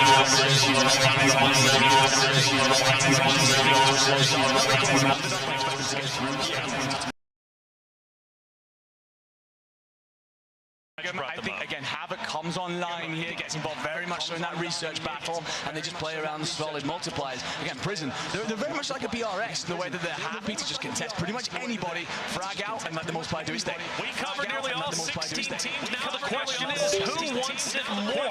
We are only moving 6 teams to tomorrow's competition. This is Maslon Haventala, boys. Thank you so much, Taylor. I mean, it's been a long day for these competitors trying to be able to cut their way into those Sunday finals here. Phase on your screen. They want to be one of those teams for sure. That will be one of our top 6 rosters that make it and play against some of the big dogs. What a story it would be for youngsters to have made his return. And mind you, the last time we saw this guy, lad, he did play pretty damn well at World Series 24, if I remember correctly. So he has a habit of doing this. However, a lot of big names in this lobby now. One of them, of course, Vitality. God, the pressure that they face after everything that they have been through this year. What it would mean to claim a spot at the Esports World Cup right here in Atlanta. You get through this lobby. We've already talked about it. You get to Sunday. It is very possible that the qualifier spot. Se larga la primera partida clasificatoria para el Mundial de Atenas. But they've got to get over one last hurdle. Yeah, and I think that's a great Clasifican los call. primeros I love 6 that they looked good para in mañana. that last set of games that we saw. Obviously, taking some dubs there will do a great job of making sure you're getting points on the board, Acá especially apoyando with the amount of Rosita. kills that they were able to have. But you have to repeat that performance here. Quick little reminder, folks, we are going to be dropping into 6 private lobbies. You're getting those scores by 1 point per kill. Our nice little sliding scale multiplier. Win the map, you multiply your kills by 1.6, and you can see how it breaks on down. The secret to success, the sauce, if you will, get to that top 5. 1.4 times multiplier. That's what we've seen a lot of our top teams be able to do in order to claim those top spots. But guess what, folks? It's a brand new lobby. It's brand new teams, brand new drop spots, an entirely new opportunity to earn your spot amongst the top dogs. Certainly is. But as we wait with bated breath, we shall actually find out that we've been completely baited instead. So we will reset, we'll figure things out, of course, making sure as we kick off our qualifier here at the Open in round 2 that everything's good to go. We want to ensure competitive integrity. One of the things, my friend, that what this split has brought us, this stage has brought us, of course, has been map map rotation, right? We're getting ourselves Haven's Hollow, we're getting ourselves Rebirth Island. Personally, massive fan, would love to maybe throw in a Fortune's Keep. Would love that. Just saying, it's my favorite map in Resurgence. But you do have, of course, a lot of teams relying on one map or the other. I think in situations like this, teams that are able to put up numbers in both sit very pretty, even if they don't necessarily blow either of those maps out. Yeah, no, I think it's a great shout out, and I love that you kind of bring that up too, because, you know, obviously when we think back to Birmingham, DreamHack Birmingham, we were Haven's Hollow only. Yeah. And we saw this, there were some teams that struggled with it, but since we've been able to bring Rebirth Island in, it's now really just opened it on up for a new opportunity for some of these teams. And I'm gonna even go on out in a limb and say, sometimes it's just like a mental factor, right? You play the same map 8 times in a row, you can sometimes black out a little bit, and you make an ego chow that you shouldn't even be making, but you say, you know what, I'm gonna do it anyway. The change of scenery can do wonders for some of these teams, sometimes a change of pace, but it's a great point that you bring up. Some of these teams are definitely favoring one map over the other. No, without a shadow of a doubt. Of course, there's a lot of those that we know towards the very top end, but I think of the likes of Vitality, right? They've had issues at control on Rebirth. I think that's a very kind way of putting it. However, on Haven's Hollow, they're going to lay claim to Train, and honestly, they might get that uncontested here, which is going to give them so much room across the map. Your Anchor's going to be sat in a lovely little pocket of space to kind of operate in, get all your contracts done, get all your money in, while the boys are supposed to be going fragging out, are able to just go hunting off like a pack of wild dogs. It's a lovely strategy. We see it replicated in Europe by T1. Vitality, though, have just got to, if they can just get themselves off that hurdle of Rebirth Island, they become a much more formidable team. Yeah, no, I think that's a really good call out. I definitely am looking at the Rebirth. It's all about the control on the Rebirth Island for Team Vitality, right? It's always coming down to, you've kind of just literally, even think of last year, even though it was an entirely, 2/3 of the same roster of Vitality, right? They had to deal with contest on contest on contest at Rebirth Island. So what happens here? They come into Haven's Hollow. They say, hey, okay, great, we're going to take Train. Nobody wants to land Train, right? Turns out that's wrong. There's a certain team called T1, led by a little Mr. Echo, who definitely loves Train and loves bullying you out of it. Certainly does. I mean, it's been an interesting one for Vitality again all the way through the year, but a team that have shone up today, surprised us a little bit, is going to be PBJ. This is Praise, Believe, Jay Vela. They're another team that kind of look towards that map rotation with maybe a little less fondness than others, because they're actually doing better on Haven. So how much they would love us to have just stayed on that all the way through. But of course, with them having the opportunity here in what was a quote-unquote weaker lobby than what they typically expected to perform in, they might be able to find the extra points required on Rebirth. Well, and that's what Taylor kind of brought it up, and I think it's a really good point that here, you know, we played 5 maps earlier where you had 3 maps of Haven's Hollow, 2 maps of Rebirth Island. So if you were one of those Rebirth Island teams, you really had to heavy lean on into it, right? You had to really rely on just those 2 maps in order to get some of those scores. Now that it's a 3-3, it kind of opens it up a little bit, right? So you're looking at this, you're saying, hey, boys, if we just manage to find a little bit of a floor. I was actually talking to Len, and he had this, I could see the gears and the light bulb shine in his eyes as I was like, yeah, dude, you need like an average score of 16 to be top 5 every map. And he's like, that's it? And I was like, yeah, dog, that's all you need. It's like 12 kills and a 1.4 and you're good. Yeah, teams sending into these crazy strategies early on. Yes, there are contests that sometimes you just lose, but there's also moments where we see teams being overly aggressive, and you think, you don't really need to do that. Get yourself a couple of picks through the map, get yourself a decent late multiplier. Honestly, you've done a lot of the work, and we know that all the players in these lobbies can have their pop-off moments inside of the game. So yeah, I mean, a great point to kind of make there. I love the idea that you probably think is this insurmountable climb. 16 points, that's all we got to get. All right, well, let's get ourselves over that line. Roster on our screen there for a moment. That definitely need talking about DK. Not been the best this year. Lays, Decky, and Stukex.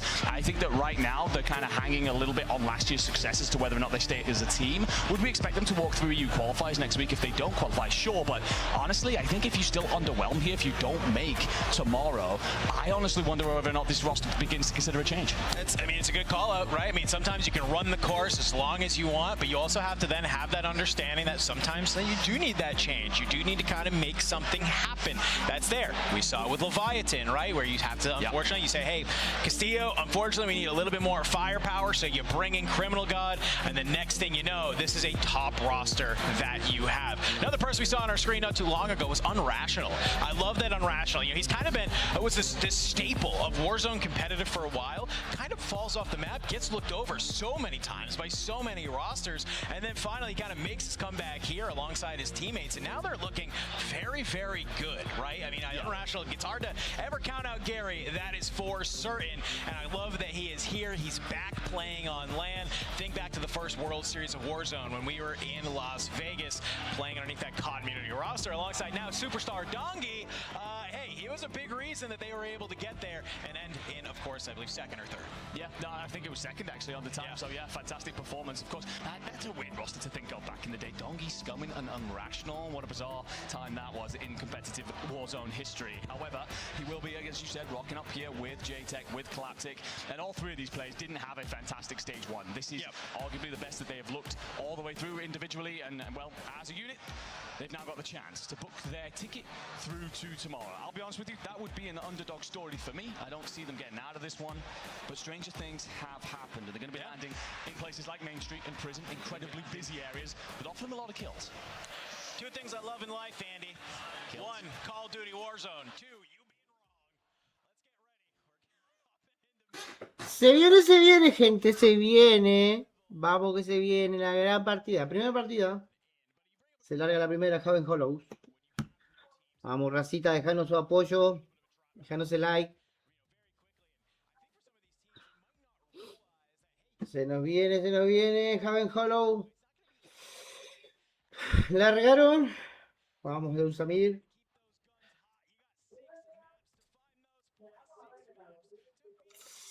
Si no me equivoco, Team 8 cayeron en mansión. Final de mansión. Bien. Bien. Ya se están dando. Se están dando. ¡Oh, perrito malvado!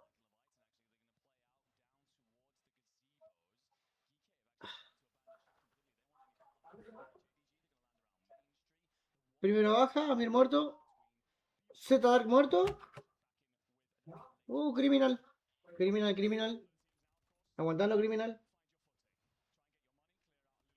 Aguantando hasta que vuelva de Usamir. Esa.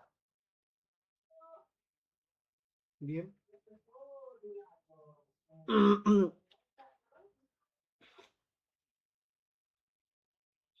Estamos viendo. Tequila. Cae Tequila.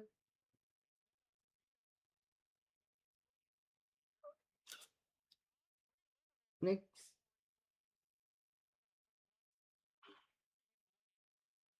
Le cayó un equipo en mansión a Deusamir encima. No tenemos a Thomas.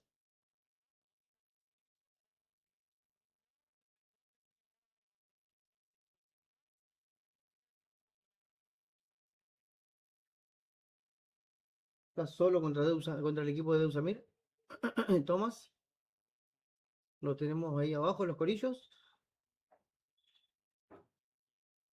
Ahí va.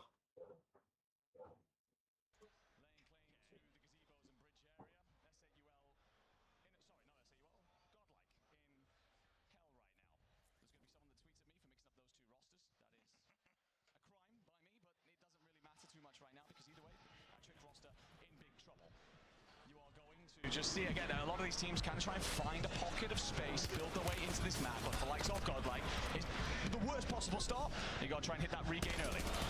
Intex swimming like a fish, trying to stay alive. Stukix, though, from Geeky on the top, he's going to be able to find some of those kills. And he's not just looking over. We called it out. We knew there's possibly going to be three teams down here. Lo tenemos a uno ahí bajo el agua, siendo la gran sirenita. A Trix.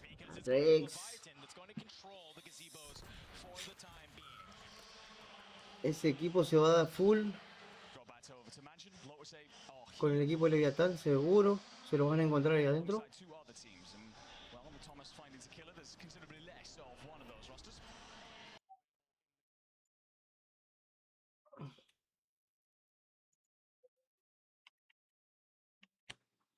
Full Duraco.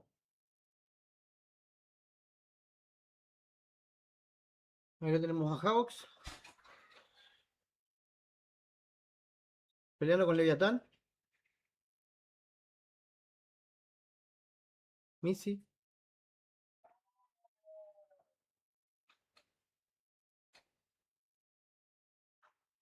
Ahora.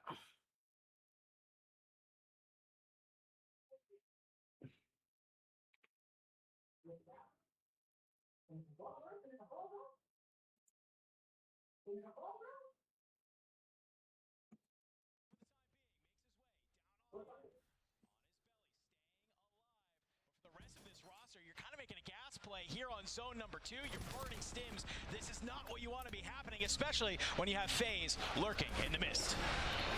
Hellish rotation out for PBJ, and you're going to be punished for it. But let's take a look at BRS. They've been under pressure for a while, and apparently they've said hello to all of that, because Ryder's on 3 already. That being said, Scopes get a little bit over aggressive here and land in the lap of UCJ. So Ryder's going to do well here to disconnect from this, back off, regain, get Scopes back into the fight, and go again. We've already seen what this team can do. In Lobby 1, they controlled so much of the center of the map, but I think Clap has other ideas. He's going to try and squeeze up, knowing that his team might have a slight numbers advantage, or at least that BRS are going to be destabilized. Spies Braxton going up onto the roof, does nothing with it, and goes, actually, Scopes, welcome back in, brother. I'll claim you again. Right into the open arms. Cut on down. Still here over towards Electrical. You can see already what's happening. Meanwhile, this side of the map, looks like Lotus 8 might be our first team eliminated from lobby number 1. They were looking good earlier in the day, but maybe getting ice had some type of effect on them. You still have 5 more chances, though, to get those points. FaZe, you can see kind of a reset happening here at the Lumber Mill. They got it for free. They're feeling A-OK. Problem is, you're outside the zone. You got to get on in for fun. They want to hold you. That is the issue right now. A couple of check boxes to get yourself in as we see the second team wiped in this lobby. Knight & Co. S8UL done with. You see them in lobby 2. Can't imagine many kills on the board. In fact, just the 2. But taking a look at where this circle is pulling off to, going to drag a lot of those teams out on the eastern side inbound, and that's why you're seeing FaZe make a desperate rotation through the bulk here and give them great positioning for later. You're going to actually pick up flanks as well. Bombot just trying to stay alive. Stimmy will do him enough, and you get the coverage in, and well, no, not in the end. Juju's there for the trade. Prospect not actually clean with it, going to have to get aggressive, and well, does enough for fun. They will have one player up in bubble. Flag does arrive back in for now, so Prospect might be put in a spot here where he's just got to rotate away, but understanding where that circle's going, you can figure out why he wants all this positioning. Great job from Juju to at least be able to grab one there. And the showers, though, starting to surround Berserker Clan. Vitality, they're feeling pretty good about this zone right now. Their entire POI has just been in since the beginning. Skullface on 1. You know that Sage at least has one, so while yes, you're feeling A-OK right now, do you have the kills to back it on up? Net odds, Vita to Killer start to make their way on down. We'll be able to find Sage back on over on the boat.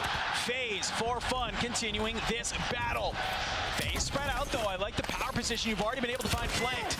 Just gonna be Juju and Bubble alive. Gas at your back, starting to squeeze you on in. You got that buy station on top if you need it. But you still have Resurgence for the time being. Fire sale in effect as well. Give you some of those free buys, so for fun, you're gonna have the opportunity to get your boys back on in. The only problem, FaZe says, free buys, please use them. I would love to farm you for some points right now. Awful position for Forfun this, not only because they currently face the prospect of an early elimination, but they only have 4 kills on the board, so it would literally be 4 points from map 1. We'll see Devo eliminated. We saw how strong they were in Group B, but we talked about it. Was it a case of you farmed a weaker lobby? Well, that won't answer that question kindly. Vitality under pressure from net odds.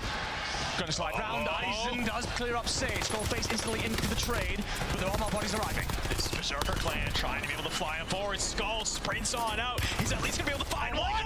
The shimmy! Listen, that man made a career in Caldera off of those exact plays, but oh my god, the trades are enabled.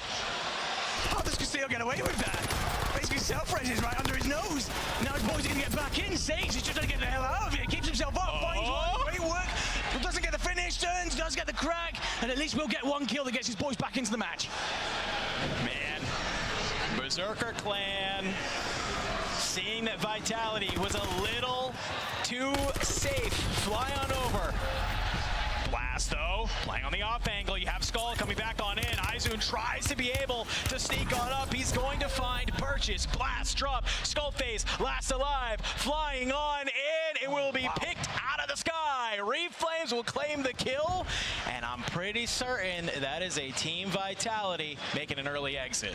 They do at least have 13 kills, so that's something. But it is only a 1x, so just 13 points from map 1. As long as that's your 4, that's fine. The problem is with Vitality, you're getting trained for free. We shouldn't be seeing you exit in 12th. You should be pushing out, especially with a zone that is likely to squeeze around Chapel. Now, FaZe, we've talked so much about the return of youngsters, about what this roster did in their last group. Let's do a listen and see exactly what they're up to.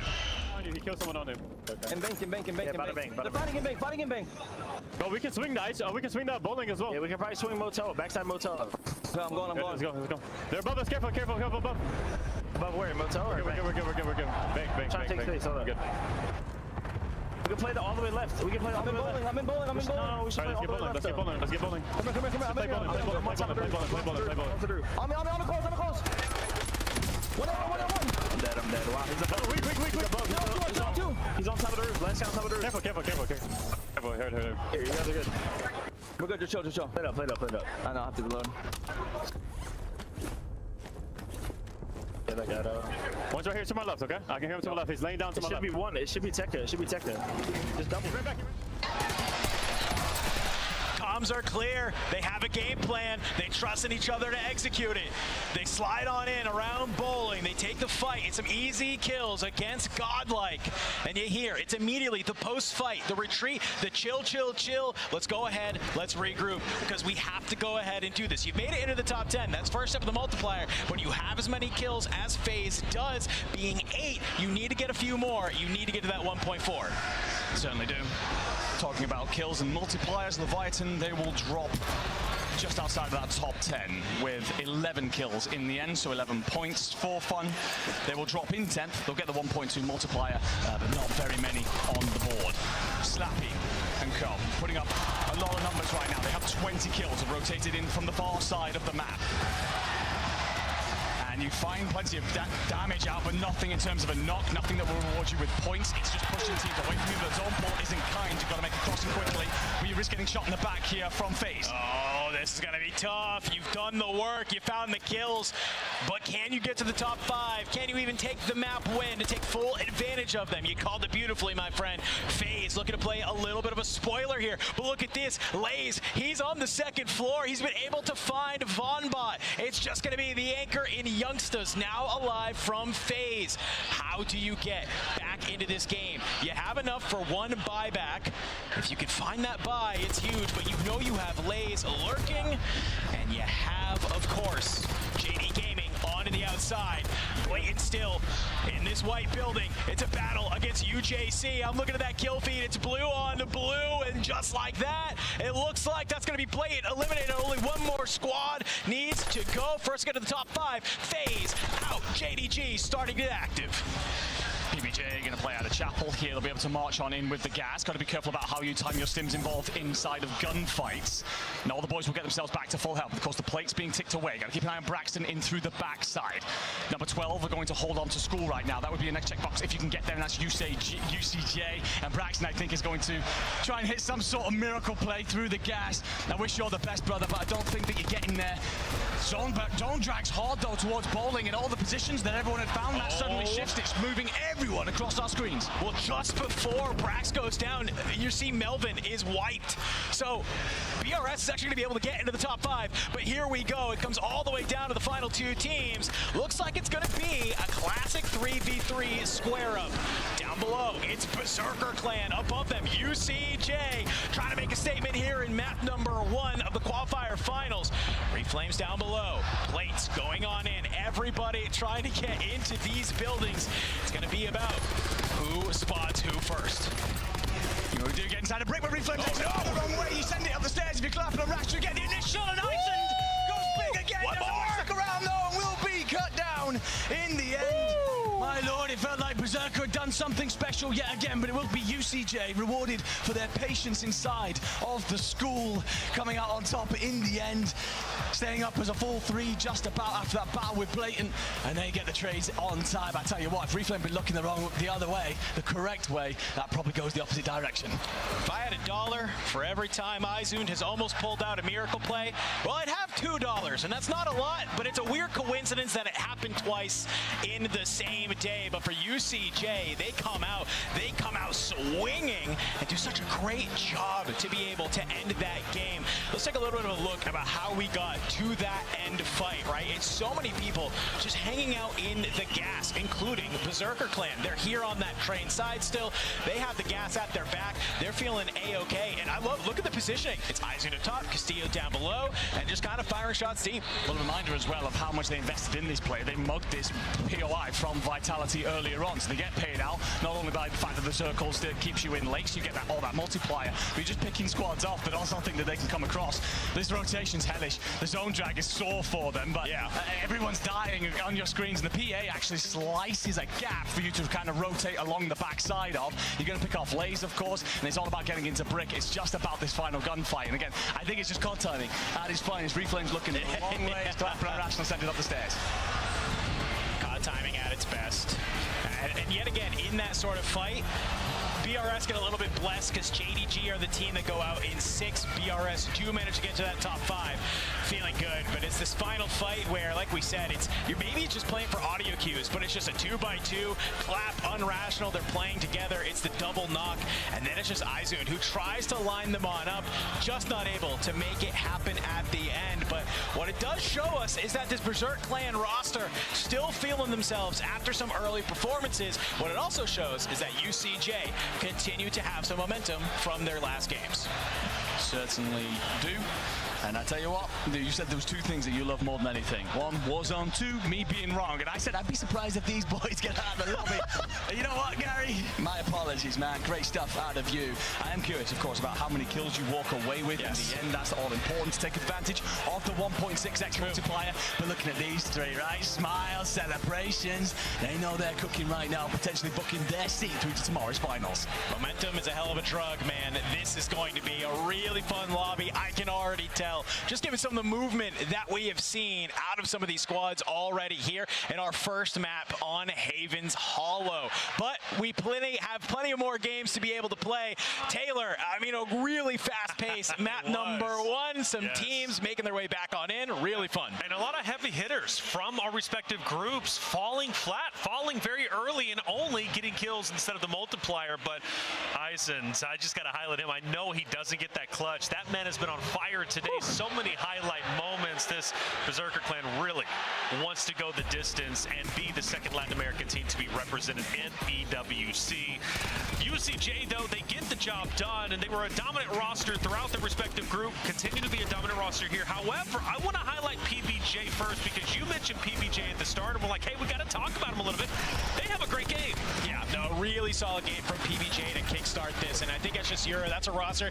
You take it 1 map at a time, you get the kills, you put up the points, and you just got to take it as it comes. I love the way that they played around Lotus 8 because they land in research, and then their way to get out is often going to be contested by Lotus 8. They want to make a claim that that POI belongs to them, so what they go and do is hunt out Skinner, knowing where the anchor's going to be, and that just destabilizes Lotus 8 entirely. We watched Millsy and Havoc start to push up towards Mansion, tried to hit the eject button, tried to bail, didn't get there, get wiped early, and what that could do for PPJ's future games could be absolutely massive. Saw a lot of highlights at the start about FaZe, yet I look at the scoreboard and they finish up probably not where they wanted to be.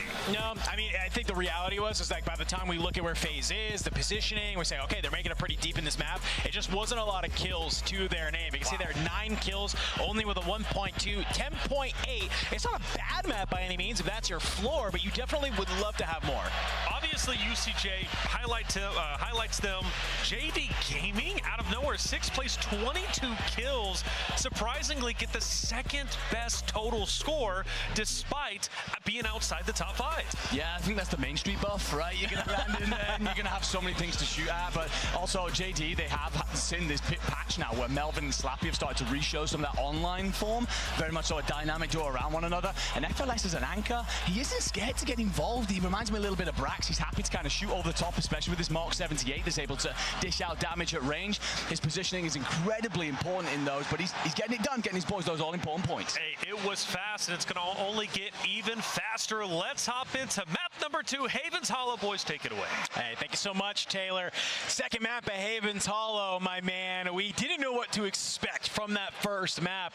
Now we have a little bit more of an understanding. Teams now understand where a little bit of the, of course, the comms that you have, where some of the contests are happening. It's going to be really fun to see who even makes just a small adjustment now between map number 1 and then obviously map number 2 of Havens. Because don't worry, remember, we come back to Havens later on in the map set. You got to keep all this information in the back of your brain. No, they most certainly do. And of course, if you've managed to show consistent, strong performances on Havens, that gives you confidence for later should Rebirth not play out your way. It's another one of the beautiful factors that map rotation has brought in, right? There's so many of these moments now where it's not just about, okay, hitting those same lands every single time and hoping to change that story. You now get the opportunity to kind of flex between what you want to do across these two maps. But for now, we will stay on Havens. We know those who have made early claims here in our round 2 of the Open. Looking at some of these rosters as well, they got off to slow starts. Again, Vitality. Like, you get trained completely by yourself. We talked a lot about how they take a lot of their points from Havens. You've just lost one of your 3 matchups today. 33% of the majority of the points you get. Yeah, it's a tough look. I mean, Skull pulls almost maybe a clip of the week very quickly, but then, hey, this is kind of why it's important to sometimes clean up those kills, because you already see there, Castillo, he's able to get the self-revive off, pops back on up, and just is able to flip the script that's on it. But there's got to be some learnings there from not only Vitality, but also just so many of our other rosters as we get ready to hop on in to map number 2. Very curious where this zone is going to go ahead and pull, because it felt a little bit in that last game, obviously. It kind of came down to that zone pull, pulling a little bit more towards the west, that then obviously brought a lot of our research teams and even so many of those teams like FaZe, who are landing at Lumbermill, kind of pulling them from the east on over. But here we go, ladies and gentlemen, dropping in to map number 2. Let's see what has in store. The zone looks like it's going to set itself up over Main Street, very south. So any team that's looking to play out of Mansion or Research Center going to have to get on that early rotation. We will see that contest, of course, kick off over towards Research. So those teams are going to have to get on with it pretty quickly. Take a look at Lumbermill as well. You will have Leviathan contesting FaZe Esports for it this time out. A slow map one from Leviathan, looking to make amends here at a place that they know very well. Well, still at the Main Street, you called it. It's a battle. You can see winners of map number 1, UCJ, already getting taken to by JD Gaming. And you do have For Fun on that boat side, kind of to start to float on over as well. We're going to get in the mix. You have to be very, very careful. Youngsters on his back, no plates to his name. Wait, Criminal God. He's just able to slide on out. It's a couple of easy shots. Thankfully, it's allowing enough for Vaughn to fly back on in. You got to regain stacks, but look at this. Already flying over. The other 2 members of Vitality, they're going to see that trail coming on in. All you have is a pistol. If you are Vaughn, it's not enough. Prospect, he's got to go regain at Electrical. Oh my God! Top of it with your Z-Dog. Will drag Prospect down, so despite the fact that Youngster spawns back in, he's going to have to head for the waters, head for high seas, and hope to death that For Fun don't want a piece of him. Hard landing, gets down low, going to try and play around the bridge here, use the out of bounds, play around the timer a little bit. But my God, survived by the skin of your teeth. Leviathan say, all right, FaZe, we see you over in Lumbermill. We'll take that off you. Appreciate it. Sharpie, got company around the corner, flanks here. Flanked, not going to be good. You got the teammates in the back. We'll line you on up. Look who's starting to still push on over. BRS. Here's some of these shots rolling on out. You're going to try and put yourself in a position to maybe look on over it. Maybe get as part of this action. It's a nice little split here. Scopes and Ryda trying to be able to work together, maybe clean up some of that Main Street side. Over on the research area, Lotus 8. It was not a great map number 1 for them, and I think we're starting to see why. PBJ, they push on out. They make an easy work of Skinner, and now they have so much of this side of the map to themselves. Could maybe lay weight, hold some of these research teams, or start to get active at Mansion. Yeah, I love what PBJ are doing here, just getting ahead of it. They know so often that they went rotating out of research that they get cut off by teams that played around G2 here, the location of this bridge, this tin region. So now they're trying to essentially emulate. Let's take a look over towards the bridge, see what's happening here. The kill feed gets incredibly busy. Youngsters still holding on for dear life. Von Boss trying to find an exit, not being given a chance in hell. Leviathan gonna drop him. Prospect is gonna be up in the skies, but he's gonna be completely on his lonesome. So the fact is fact, he's gonna get down here and open up a crate. I don't expect Leviathan to make this simple for you. Prospect is blessed a little bit actually with the PA that's gonna cut off the Leviathan players, and they might have got no notification for that. That might be caught in it. Then they do. Oh my God, that is a huge way to open this one up. And Prospect, he's going to use that as an opportunity to push on forward. Tags starting to get used. There you go. You'll find Z-Dark. Another one. Carbon in hand. A little bit of revenge coming out from a young Prospect. What a blessing. You land, you hit 2 crates, you find a carbon and a PA, and you put it into a 2-piece? I mean, look is where preparation meets opportunity. You had the opportunity, and what you decided to do was deck a PA down into an area where you weren't going to hand a notification out. Dark ran straight into it. You then show a bit of gun skill to get the second and flip the entire tide of this fight and potentially the entire map. Great work from Prospect. We've seen the ceiling that he has. It's all about consistency. Moments like that, they give that belief into the boys that you really can get yourself through to tomorrow. Solid regain moment from FaZe. They were in a blender. That's what helps get your confidence back. As we look on just across the map, a couple different areas here. Making their way out of train, it's Berserk Clan. Almost clutch map number 1. What can they do here in map number 2? Thomas, he's going to be the first one to slide on forward. He'll be able to get found on out. Reflames, good for the trade. 2 members of Blatant taken on down. Delirious is there as well. We're going to hold on to our seats because it is not the first team eliminated. I think he was able to get a kill in that trade. Chunks down the timer just enough for, yes, Phoenix and Thomas to come right back on in. Holding on by the skin of your teeth if you are Blatant. Berserker just got wiped. You get rolled up on by S8UL here, just as you think you've finished the fight. And well, see you later, gentlemen. Fantastic map 1. Couple of kills in map 2, but otherwise you'll be staring ahead towards a rebirth, looking to get yourself back in the mix. Over to Vitality. We saw what happened last map. You get this for free over a train. The problem is, you end up giving it up pretty easily over to Berserk. You won't have to worry about them for now, but little moments like that. Tequila comes over, manages to find a kill on stage, risks destabilizing, Skull trades pretty well. But you got to find yourself now rotating inbound, and you're going to have to do it without your boy. Will he be able to land and get his loot? Sure, but again, moments like that, just don't want them to happen. Yeah, I think this is actually good for Vitality, though. They've been pretty vocal that, like, zones that push them out of train is actually they prefer it. They feel like they play better at it. I feel like the problem in map number 1 is that zone sat on top of train for so long. They weren't able to really get the things that they wanted to. So while Vitality has to be able to wrap on in, we're going to take a look at Main Street where so much of the action is continuing to go on in. You'll lose Ryder, Scopes, hops on up, takes down Unrational. Can you and Brax maybe team up here in some way? You have a member of JD Gaming in between you. PBJ starting to roll on up. That's actually Team Jackal. I'm sorry, because they are here and they are shooting. Brax on the roof. You catch FLS hitting the zip. You go on down. A couple members of JD Gaming. It's blood in the water. They see there. Can you find one more below? No, it's so close, but Melvin will be able to get the last shots on in. Braxton dropped. It's just Ryda dropping on in. 4 to their name. We're only missing 1 team from this lobby so far. Everyone digging their fingernails into the sands of Haven's Hollow, doing their absolute utmost to keep themselves in the fight. Reminder, every single map that you give away, it is 20% of your opportunity. No, sorry, around about 16%. Math is hard, man. Math is difficult.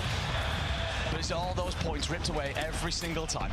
For fun, feels like they've been in the blender for a minute here. They do currently have 11 kills, so even though they're dying a lot, they're getting a lot of bodies stacked up in their favor. And Juju with 6, he said, we're a little bit slow early. We need to step up the pace a little bit. You're doing that. Zones continue to keep you inside for now, but you're probably talking about looking to get yourself pushed over towards Main Street or Bridge soon. Told me they have 6 different drops on Haven's Hollows. That they have 6 different spots that they can land. The entire map. So the entire map. I love this, though. They're going to take the opportunity, play the Falcon strat out of boat, be able to ensure that they can get to Sunday, because they know exactly what to do when they play against some of those top teams. So use the strategies that you need to in order to get on top. You can see Prospect just barely staying alive on that bridge side. A couple of solos in this lobby, just staying alive long enough to get that resurgence timer on down. Vitality, they have to move up over to God Roof. Skull, he's here. He might get caught out, though. You're diving in amongst the eaves. A stim will keep you alive as Blast surges on forward. 5 kills to his name. You find Trick. You find Nate Dogg. Where is Tekka is the question.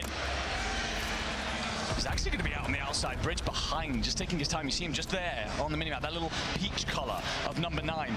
If you manage to get rid of him, you've actually got control of almost the entirety of the western side of the circle here. So Vitality actually putting themselves in a wonderful spot, able to control so much of this. A lot of players are going to be in the water, and if you spot them, it's shooting fish in a barrel and opportunities to stack those points. Well, that's exactly exactly what happens to FaZe. They're put into the blender. We saw Prospect underneath the bridge. They're all out of here. For fun on the boat, though. You have to try and take this fight. It's a battle between you and Leviathan. Brax at Rage, he's going to get into the fight as he sends some shots.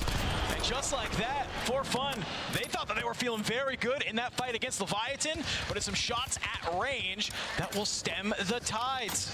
Put you in a little bit of the blender, like you said.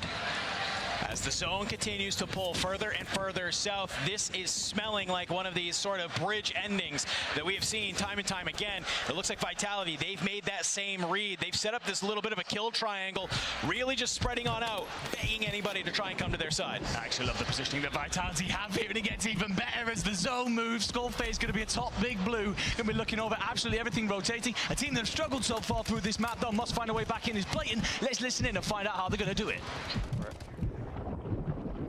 Oh, I'm dead, bro. I'm gonna die to this guy. Yeah. How should I land? I think you land on the bridge with him, bro. Alright, I will. You know that spot he was at behind the little barriers? Try to do that. Yeah, I'll try. Tom, maybe peek out. They're climbing up Tom's ladder. Yep. Tom, look, Tom, look. Yeah, I gotta give it up. I gotta give it up. I gotta give it up. Comms are hectic. The fight is starting to brew as they move on up. Godlike, they sniff. There's got to be somebody on top of this bridge. They want that positioning. They fly on up. They find Phoenix. It's just Thomas down into the water. Can you find anybody to push on down? Teams are dropping left and right into the top 10. We go 1.2 multiplier. The zone continuing to squeeze on in. These teams very quickly will be on top of each other. Certainly shall. Let our observers know that we don't need to go back to Thomas. He's just going to play that timer for the entirety of the rest of this map and hope for a top 5. Swimming around desperate for anything right now. For Fun, they've managed to regain control of both. They will have to zip over to bridge should they wish, but they can't go too early. You'll be a sitting duck out there. It's incredibly exposed. You time it right, you get yourself set up as all the other squads are all in. JD Gaming, they're in trouble. Melvin's going to try and hit the buy, gets it off, so FLS and Slappy will return. You have one stim. You mistime it though, so you're going to have to invest the muni. Staying out here, look at these arrows from PBJ. They know, they hear that buyback come on through. They know that somebody has to be on this side of the map. JDG with that buyback will fly on in, hit the water, stay alive. Hopefully you brought some floaties, boys, because it's swimming time. So many players on this bridge just trying to stay alive. Thomas found on out. That is blatant eliminated. Still over here on the boat. The fight continues to brew. For Fun, they'll get the last laugh. They take down Lotus 8. Yeah, blatant drop with not very many kills, I'll tell you that much. Lotus 8 also haven't had themselves a fantastic game. It's a struggle bus for them here on Haven's Hollow. For Fun just trying to stay alive, being hunted down by this JD roster. Pistols all galore. Slappy, I think, drowns in the water. That's incredibly unfortunate, just as you looked like you had the advantage. Scopes going to try and do it all by himself. Has 10 kills already. In fact, BRS are rocking 21 right now. Top 5, that extra 0.2 multiplier would be huge. It's about getting there. It's going to cut down Raul. We made too much noise. Emma's going to turn and face. All you need is one more team to drop to get into that top 5. This is a great way to do it. Find some of these teams on rotation, and there you have it. JDG out BRS, top 5. For Fun, they're finding more kills into the feed. On to Team Vitality. Scopes trying to stay on out here. 2 stims in hand. What type of play can you make? The next zone pull is insane for Fun, by the way. It drags back to the boat. You're on the bridge. You can just zip across and let everyone else come towards you. BRS are just going to send it straight into the waters, try and get ahead of this. But if you're Vitality, unfortunately, all your hard work's against you and you're just trying to make a play in through the gas. It's solos pretty much everywhere. For Fun have somehow put themselves in a position to see this off, and they have 23 kills already. As you can see here, 4 teams remaining. Shots going on out. Braxton found out as he tries to hit that boat. It's only 3 other players besides all 3 of For Fun. You finally see Sage get taken on out. That's top 5 for Vitality. Ryda, he's going to try and maybe make some type of play. Knight doing the same in the gas. He might find the timing though. Not a lot of bullets. He's very low HP. For Fun, they play the bridge. They're able to hold it on in, and I love it. You can tell that they are hyped. They are energetic about that dub. They came into this being bottom of their group. They're not going to be bottom here in the lobby that matters. Absolutely not. For Fun, I tell you what, you did get a little bit of fortune in the zone pull, I'll be completely honest with you. They worked so hard to reclaim both.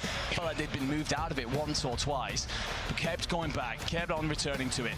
and eventually lay claim to something that eventually puts them into winning position. So that's what we ask for out of a lot of our teams here in Warzone. Clear space, gain map positioning, and they get a hell of a lot of kills en route as well. Going to be 24, I think, in the end for them, maybe even 25. And what's that with a 1.6? I'm not going to try and do the math, but it's pushing 40 points.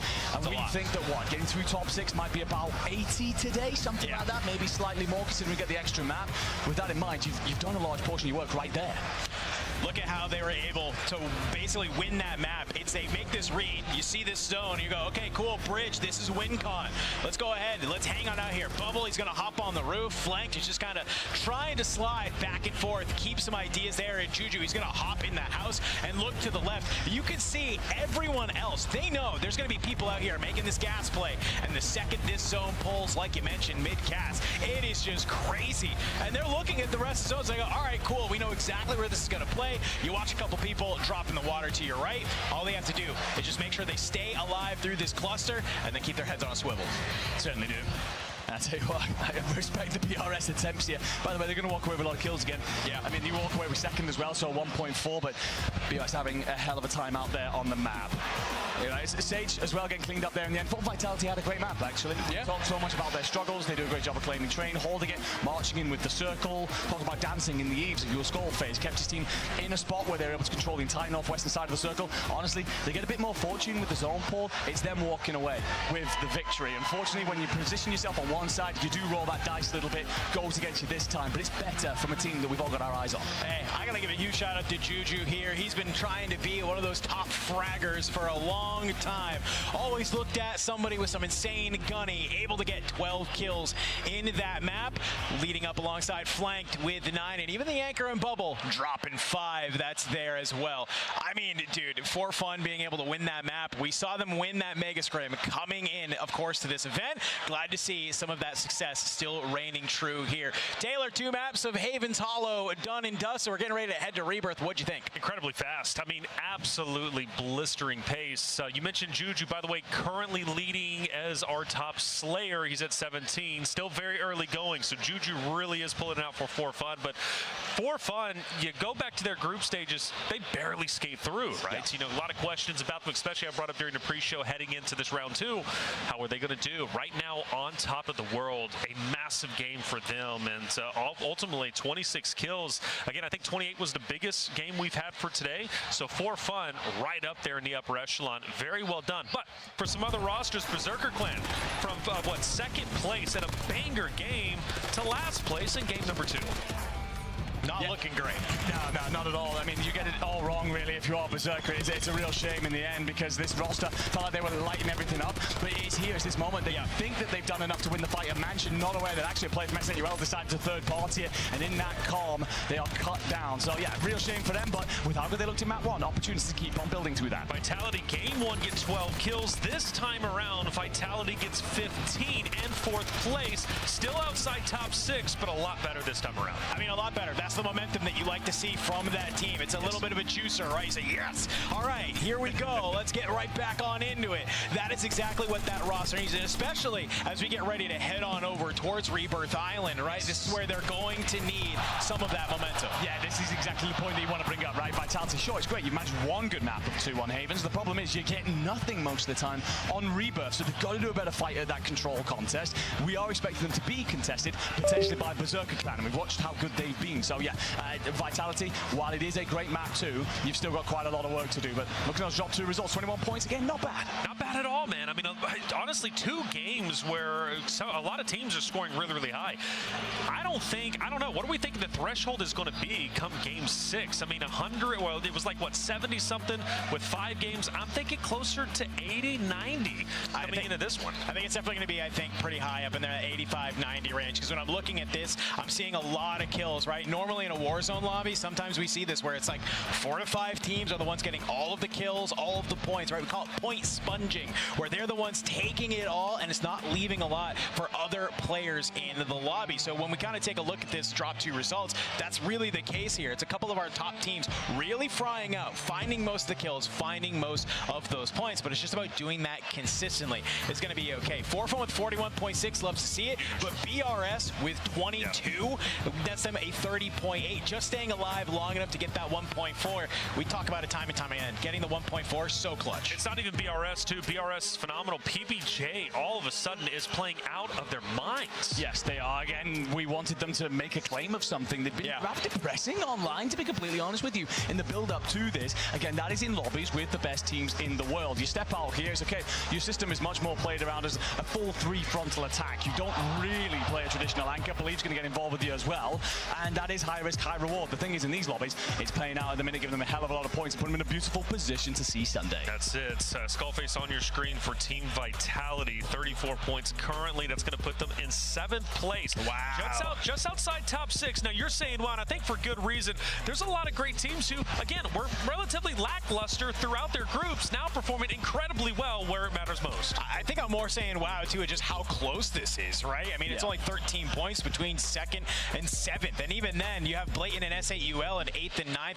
28.8, it puts you a step behind, but nothing incredibly insurmountable, right? So this is staying, after the first 2 drops, pretty close. What that means, it gets very volatile as we get ready to head on into Rebirth, because one banger game from any of those will jump them up the leaderboard and kind of hopefully be able to let them become a mainstay.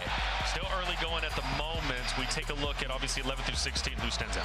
Yeah, I think, well, I mean, in the break while we were watching Group B, I was asked a couple of times to make predictions. I've got 4 of the 6 so far, but one of the ones that is not even close is Lotus 8. This is a roster that did so well in Birmingham, kind of stunned us all a little bit and had us all talking about them then when they went into online and looked pretty solid again. The problem is here, they've come out with 2 bad maps off the back of Havens, and Havens is where they've been the more solid, to be completely honest with you. So I'm looking for them to figure things out very quickly. You get off to a bad map 3 as well, I think your afternoon's done. Well, it could definitely be. I mean, again, we talked about 1 map, 2 maps bad for, 5 games total. You're kind of in trouble in this case, right? I mean, if you're 50% of your maps are goose eggs, you're definitely not going to be making it on into tomorrow's competition to play for a bulk of $100,000 and, of course, the coveted spots for EWC. 4Fun is definitely the big breakaway team for me. Great to see them performing as well as they are. PBJ as well. Still early going, though. Now as we transition from Havens Hollow into Rebirth, some of those teams on the outskirts who we expected to maybe elevate themselves up the leaderboard. I mean, I'm hoping Leviathan. That's kind of one of them, right? Yeah. We're talking about Stronghold. We could see some changes come on through because now we technically have 3 teams that want to land Stronghold, right? We saw them kind of struggle against PBJ in those earlier lobbies. You also have Blatant, who loves to land Stronghold as well. So you have to wonder, do you change up the spot? Do you try and just maybe make it happen? If I'm Blatant or PBJ, you're feeling good about landing Stronghold. Leviathan, they might need a different change of plans. Well, I think the Leviathan conversation is interesting because the team that they're going to try and contest over Stronghold, again, they've had issues there already through today. Where's their other drop? Bio. And actually, the team that's there is Devo and co, and they're having an awful afternoon. So right now, you're probably looking at that and going, all right, fellas, we'll just run you out of there, not a problem, and set ourselves up for a better afternoon. So I think that's the play if you're looking ahead here, because and Leviathan, they really do need to make something of a drop spot. They haven't really thus far. You've got to get your afternoon going so we see you on through. So naturally, a lot of eyes on Vitality, and given Control is their area to go to. It's been a bit quiet in, for Control Group A and Group B. Are we expecting a bit more spiciness coming into round 2? I would hope so. I mean, who's going to be there? I actually think Berserk Clan. If there's anybody, it's going to be Berserk, because we saw that in that game earlier, right? In the first Rebirth Island, nobody was really there. In the second, I think that's where they decided to play on out of. It may not have been an immediate drop, but they decided to immediately regain there, and they kind of realized, hey, this is wide open. Let's go ahead and play there. For Vitality, I think they are used to having this contest, right? This is year number 2 of them trying to fight for Control, love Control, and if they can manage to make that happen, and it's a Control zone, I think they have a strong opportunity to keep racking up those points. PBJ on your screen, this team has been out of this world. Currently second place, 47.6. Another banger, 20-30 llorando Sebastián Driussi. I would say almost guaranteed. Almost guaranteed, right? A top 6 to play for tomorrow's competition. And given their fact that you said, Nick, that been lackluster online. It's wonderful to see them performing as well as they are now.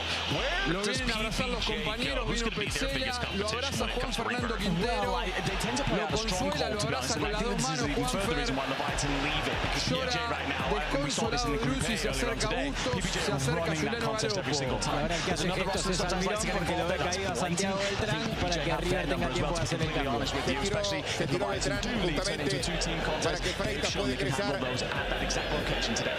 Actually, we put a lot of attention on Stronghold and control, but are there other areas Se resbala Ibarra, no tiene intención de pegarle, se resbala, él toca la pelota pero con otra parte del cuerpo, sobre todo con la izquierda, al resbalarse pierde el dominio del cuerpo y se lo lleva por delante, era falta. Creo que no tuvo la intención Ibarra por el resbalón, pero claramente fue infracción.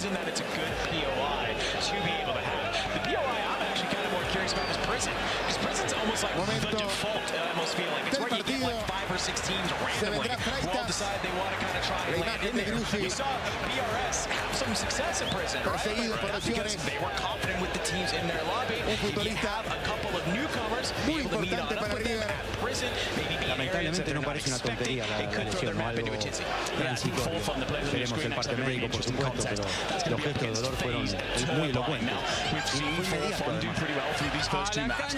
Joaquín Freitas con la número 35, es el partido número 19 en la primera de River para el juvenil de 19 años que tiene un gol en River. Por la falta contra línea. Sí, señor. Va saliendo con la pelota. Montiel. Hacia atrás para Martínez Cuarta. Ya va saliendo con la pelota Rivero. Va para Martínez Cuarta a presionarlo Copetti. La recibe para allá Pauto Vera. Va con la pelota Montiel. Vuelve Paul Fernández, toca para Sandes. Arranca Sandes. Se manda Sandes. Va Sandes. Otro buen quite de Moreno. De mano va a reponer Rosario central. Va a tomar la pelota para allá Sandes. Va llegando al área Copetti. Sandes para hacerlo. Devuelve otra vez ahora para Sandes. Toca hasta el medio para que vaya Ibarra. Pelota central para Ávila. Lo corría para acá Colidio. Va saliendo con la pelota el jugador Coronel. Obando. Otra vez para Coronel. Aparece Paul Fernández ahora por derecha. Pelota larga para que vaya Copetti con Rivero. Aquí sale y se queda con la pelota Beltrán. Todavía no lo pueden encontrar a Di María, pero da la sensación que Central está buscando ese pase a Copetti a la espalda de los centrales. Va Rivero. Acaba saliendo con la pelota Lautaro. La pide Montiel por el otro lado. Pelotazo largo para Freitas. Atención que puede estar buena. Ahí va Freitas. Se acompaña para adentro Colidio. Se viene Galván. Ahí va Galván. Tira centro Galván. La buscaba Freitas para adentro. Se desprendió Galván. Pelota para que se venga ahora el jugador. Viña. Moreno. Mesa. Va saliendo con la pelota para cabeza. Abierta para afuera. Tiene que aparecer Montiel. Se enoja el Chacho para este pase. La va recibiendo para acá Martínez Cuarta. Toca ya para Galván. Viña. Cayó sin pelota Colidio. Y el árbitro deja jugar para Galván. Cayó sin pelota ante Colidio. Cambio de frente por derecha. La va entregando Pauto Vera. Va para Martínez Cuarta. Toca ya para Rivero. Otra vez para Pauto Vera. Sube y sube Montiel. Pelota para que vaya para afuera Mesa. Acompaña Colidio por adentro. Obando. Termina barriendo el fondo. De mano va a reponer el equipo del Chacho. Montiel ya para hacerlo. 15 minutos de partido. Ha estado detenido el juego por la lesión de Driussi. Lateral que ya va a estar para afuera Montiel. Pelota de Mesa. Otra vez para Montiel. La metió para Pauto Vera. Saca el centro. Cabezazo de Freitas. No le pudo dar. Bien con su parietal.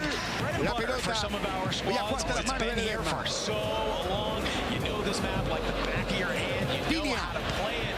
La va recibiendo Galván. Moreno. Ya se viene con la pelota Montiel. Cortito lo tiene Pauto Vera. Prefiere tocar esa pelota para que se venga Freitas. La metía para Mesa. vez el árbitro cobra falta cuando arrancaba el futbolista de River. Hay tiro libre para el equipo del Chacho. Esa es la zona para explotar. Porque, insisto en esto, delante de Sanders no hay un volante en central que pueda intervenir y ayudar al lateral. Por allí River progresa con Montiel, con Mesa, y si se arrima un delantero puede triangular en alguna maniobra. El grito de Cudete para Cache, Cache Montiel. Atención con Martínez Cuarta. Casi 29. Es para centro, salvo que Moreno quiera sorprender. Y podría querer sorprender. Salvo que Moreno diga le pego al arco, es para centro. Por cómo se paró, tal vez le mete al arco. Atención que hay tiro libre para River, el partido está 0-0. Semifinal del campeonato. Parece tener ganas de pegarle. ¡Ah, Moreno! Tenía ganas de pegarle, la idea no era esta. Saque de arco. ¿Cómo te das cuenta cuando el futbolista va a tener el centro y cuando el futbolista le va a pegar al arco? No recuerdo mucho goles de Moreno desde allí, pero evidentemente se tuvo fe. Le va a pegar a esa pelota Ledesma. La pide larga Copetti. Lo ha buscado central. Largo al futbolista. Canalla arriba de cabeza Moreno. Golpe de cabeza. Otra vez después Fernández. Acá Viña. Volvió para Moreno. La va entregando Obando. Obando para que salga Ávila. Lo corre Freita. La tiene Ávila. Lo toca abajo. Insisto, va a ser un partido de dientes apretados, de mucha tensión. Va recibiendo la pelota Fideo. Fideo para que se venga para acá Paul. Alguien cayó. Copetti. Esto va a ser así, Insoportable. Entiendo la trascendencia del partido, que se debe jugar así en algún punto, pero forcejeos, manotazos y lejos de la pelota, claro. Copetti es el único que aparenta estar aislado adrede para esperar la consecuencia de la jugada, la elaboración de la jugada y a ver si lo pueden encontrar ahí. Yo creo que el árbitro va a tener que llamar a los capitanes. Está viendo a ver si hay. Si le marcan algo, va a tener que llamar a los dos capitanes y marcarle que si no bajan un poco los decibeles no se va a poder jugar al fútbol. Entran los médicos del central a atender a Copetti.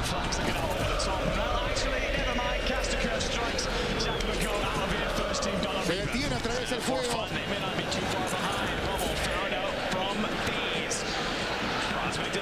Casi no se ha jugado en lo que va del partido. Hay que ser comentarista de boxeo, porque hay golpes que son realmente producto del nerviosismo y de todo lo que está en juego, y el jugador quiere estar a la altura en ese aspecto. Señoras y señores, el partido está 0-0. Se la va a cegar al Fideo. No hubo situaciones en lo que va del encuentro. Ha estado más parado. En acción el partido. Ávila. A Mesa. Que vuelve a presionar y lo aplaude el Chacho. La pelota va a estar para Rosario central. Ojo que Mesa se tocó el aductor. No sé si fue un golpe, la pierna del jugador cuando tiró el pase y no la pudo detener. Sí, tiene un golpe Juan con Mesa. Creo que se dio cuenta Ramírez.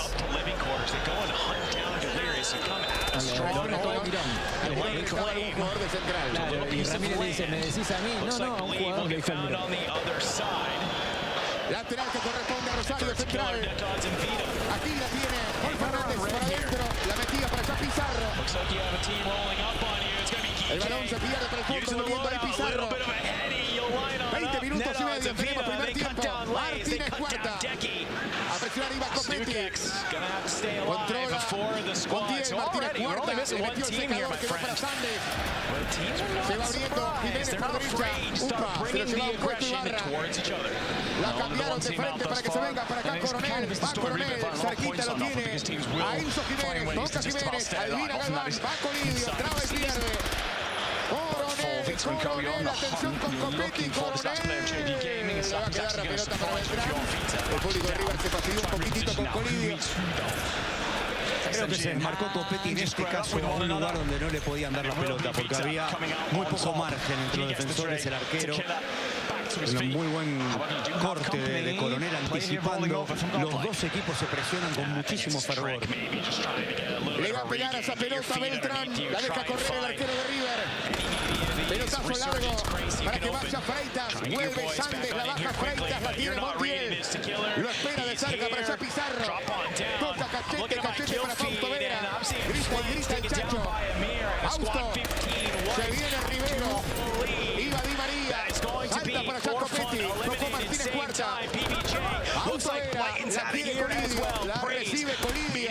La metió para Mesa sin mirar. Es buena. Va Mesa. Sale Ávila. Mesa saca el centro.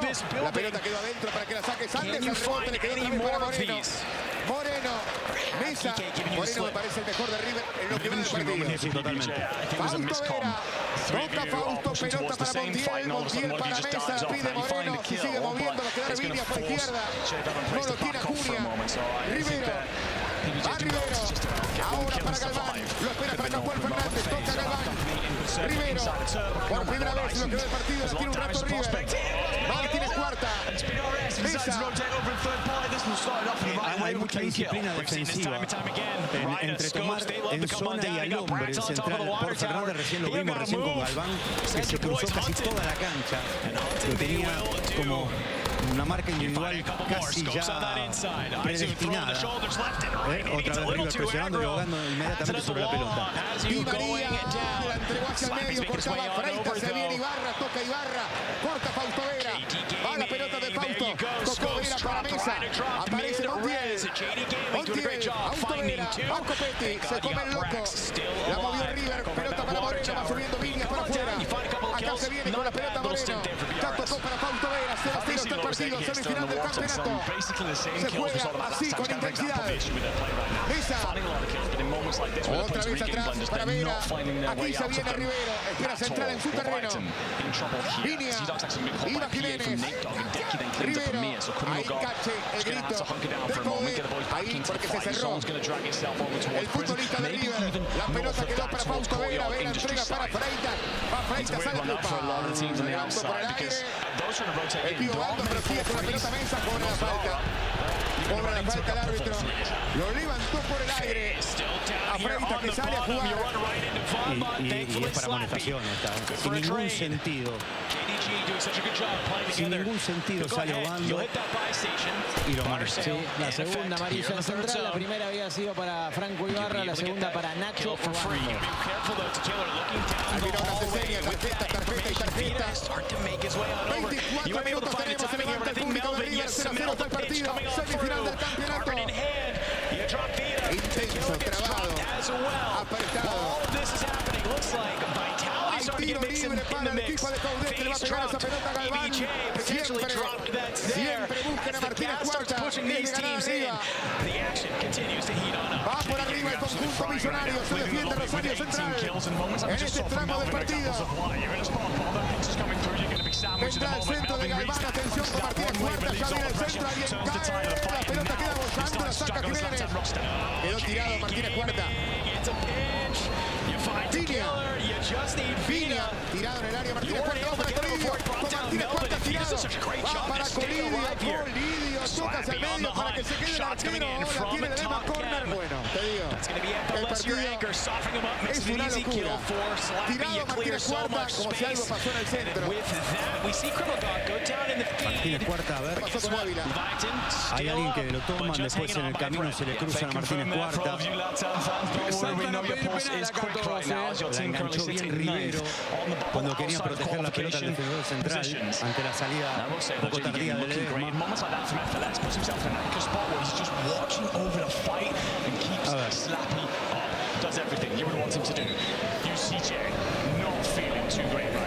El codo arriba, es algo. Yo creo que esta es una jugada revisable. Sí, que va con el codo arriba, casi desentendido la pelota. Mirá cómo saltaron. El huevo Acuña, Petzela, Maxi Salas piden penal todos aquí en el banco de River. Es que codazo de Ávila. Es inexplicable. Inexplicable lo de Ávila. Bueno, en este cuadro, en este marco de partido, todo es explicable. Porque veníamos diciendo, si no bajan los decibeles, pero lo que hace es ir directamente con el codo. Ahí está, lo acomoda a propósito. Lo acomoda a propósito. Señoras y señores, Paddy María, el árbitro la va a observar. Atención, inexplicable, lo decía Diego. Pasado de vueltas totalmente. Almirón lo espera en costado del campo de juego al árbitro. Ojo que puede no solo ser penal esto, es penal y si considera el árbitro que el codo es a propósito, puede ser penal y roja. Diego Musto dice eso, es roja, además de penal. Veamos esto, porque es muy gráfico. ¡Pac! En la cara. Cuando la pelota todavía no había caído en ese sector. O sea, no es que Martín saca el codo a propósito. Es insólito lo que hacen algunos jugadores. Después se enojan los entrenadores. Todos viven irritados, pero lo que hacen algunos futbolistas es no pensar.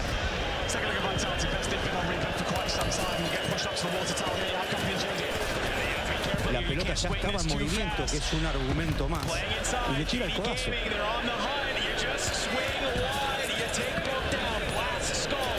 Señoras y señores,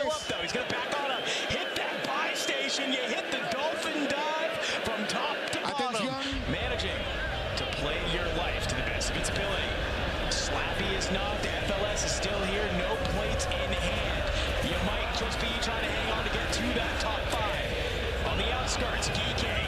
No lo veo, on that dice top Ávila. side, they'll be able to shoot down. Find Scopes, you find Slappy. They have the high ground. They are shooting. They are cutting down everybody. Only 2 more teams need to drop. Get us into that top 5. Get down 1.4.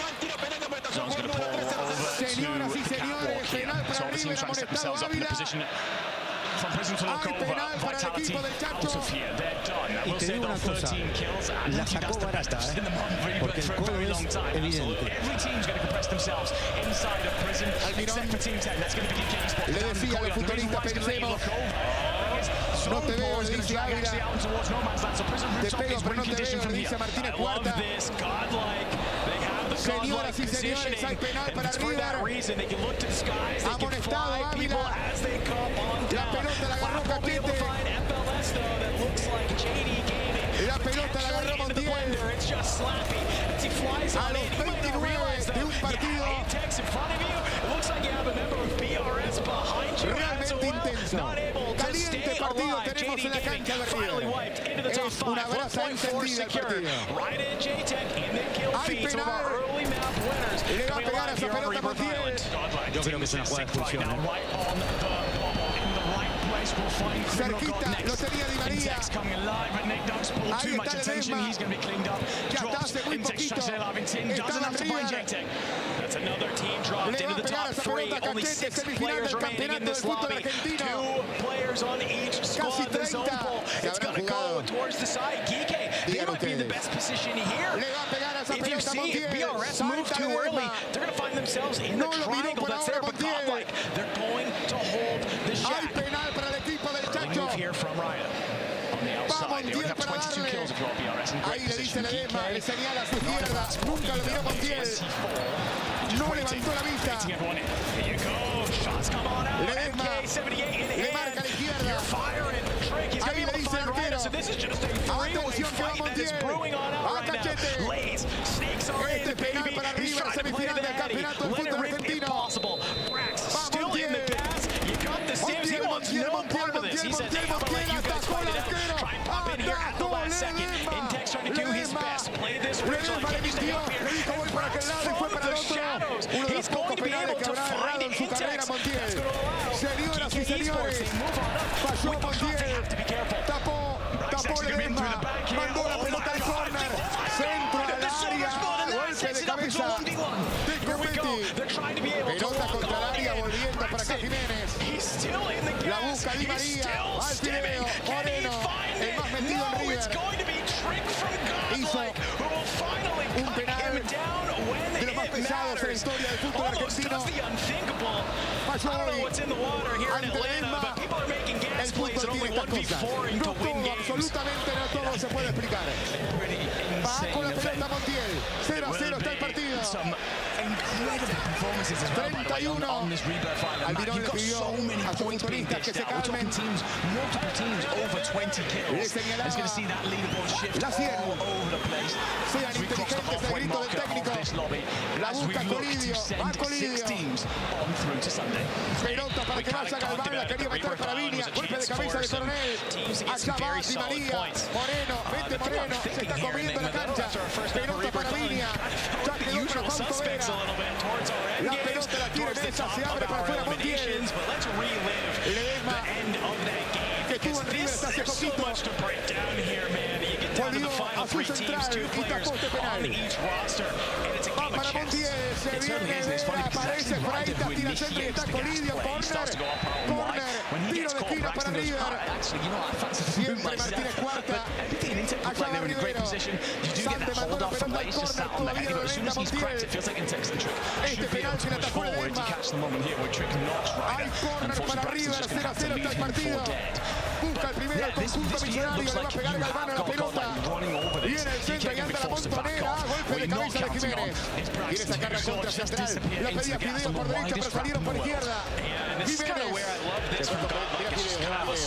Con Ledesma como arquero central ganó la Copa Argentina de 2018. Colan fue protagonista en 4 series de penales de esa temporada. En la espalda ya de línea. Sí, impactó 19 penales en su carrera. Montiel es el segundo que Raseba. El otro error contra Talleres me parece. Exacto. En Asunción. Rivero. En el anterior eligió mal Jiménez, lo tenía por este sector a Di María en la espalda de Viña. Por eso se fastidió el video.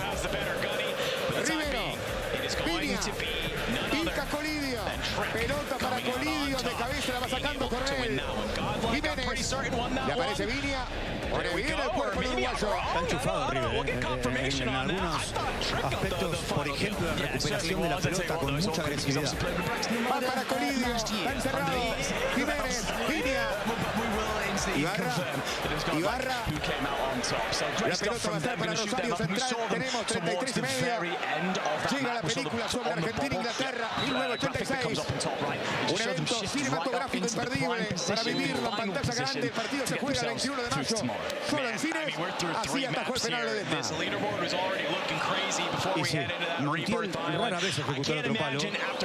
Lo conoce, que viene igual el arquero. No se adelantó y puso las manos bien firmes hacia afuera. La pelota quedó para Di María, la cambió para Sánchez. Acompaña por Fernández por adentro. Atrás venía para Pizarro. Pizarro, Sánchez. Pizarro.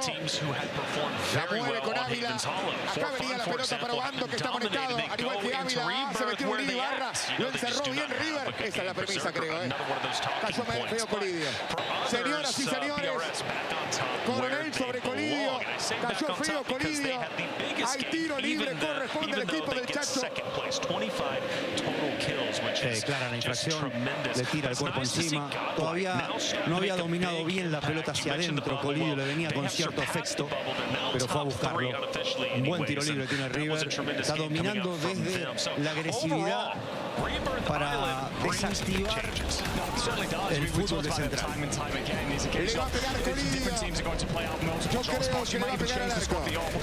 Muy bajino centro. 35 de este primer tiempo. El adicional va a ser de unos cuantos minutos. 25 metros y medio. Arma la barrera Ledesma. 1, 2, 3, 4 hombres en la barrera de Rosario Central. Le va a pegar Colidio. Le va a apuntar al arco. Atención, perfecto la pelota, pero ahora sí se inclina Colidio. Ledesma con los puños. La sacó el arquero arriba, Martínez Cuarta, la bajó. Ibarra. La saca Ibarra. Golpe de cabeza de Rivero. La va a sacar ya. Obando. Lateral para el equipo de Chacho.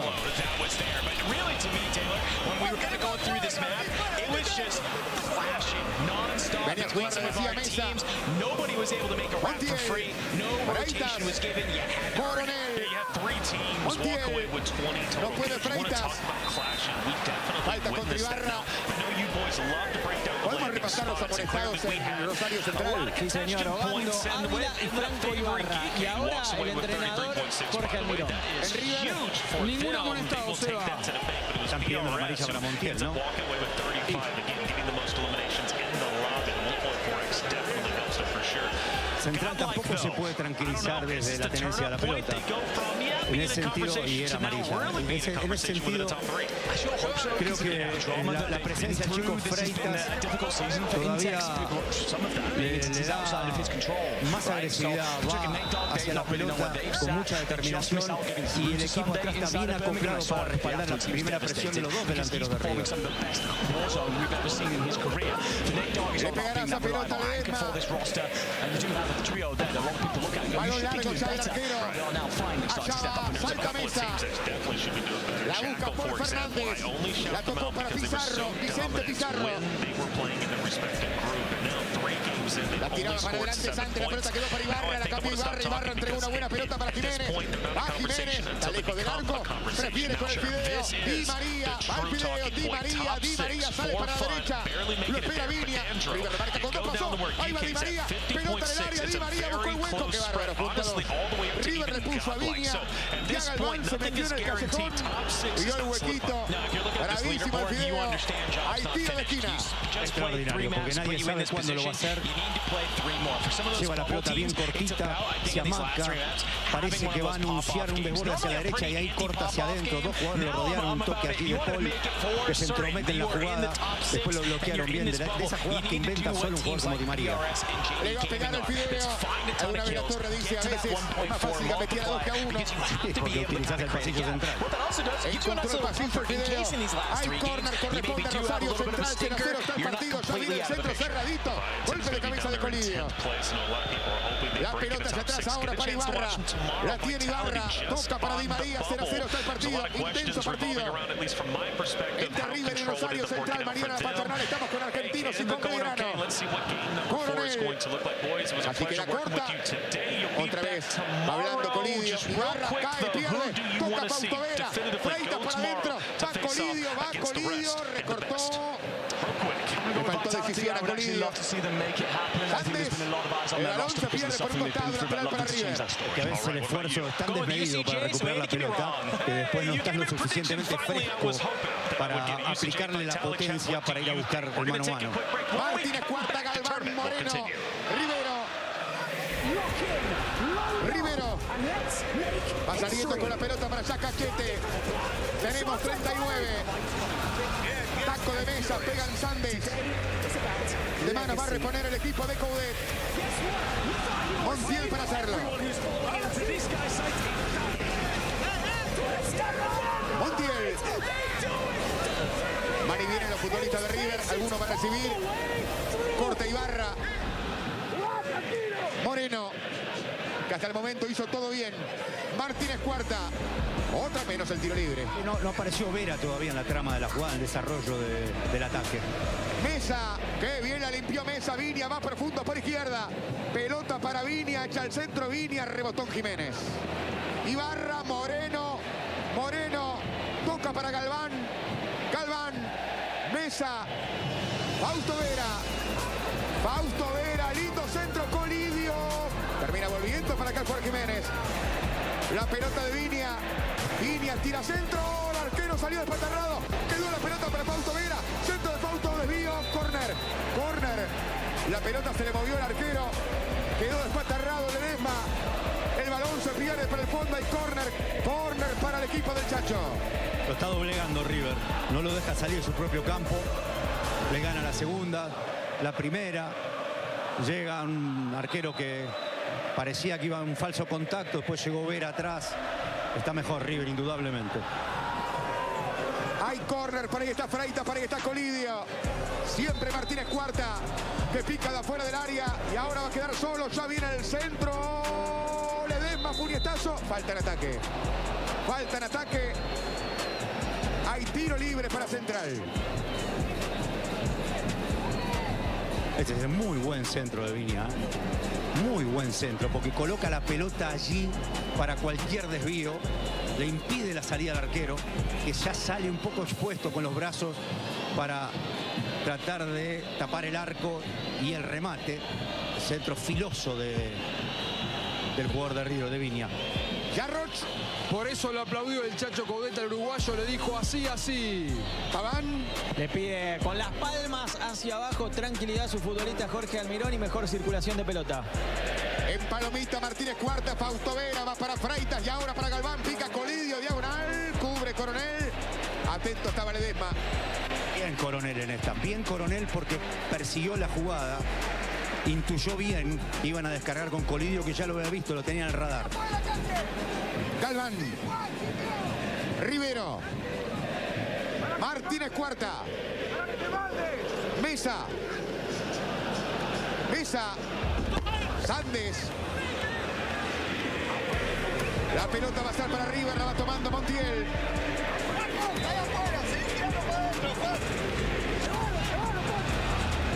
El grito del Chacho, llévalo, le dice a Mesa. Montiel, Colidio. Creo que lo arrastró a Ávila. Cuando fue al piso el futbolista de River, Freitas, lo arrastró al jugador de Central. Será tiro libre, corresponde al equipo de Almirón. Es Sande, quedó golpeado Ávila. Lo arrastró, le llevó el pie.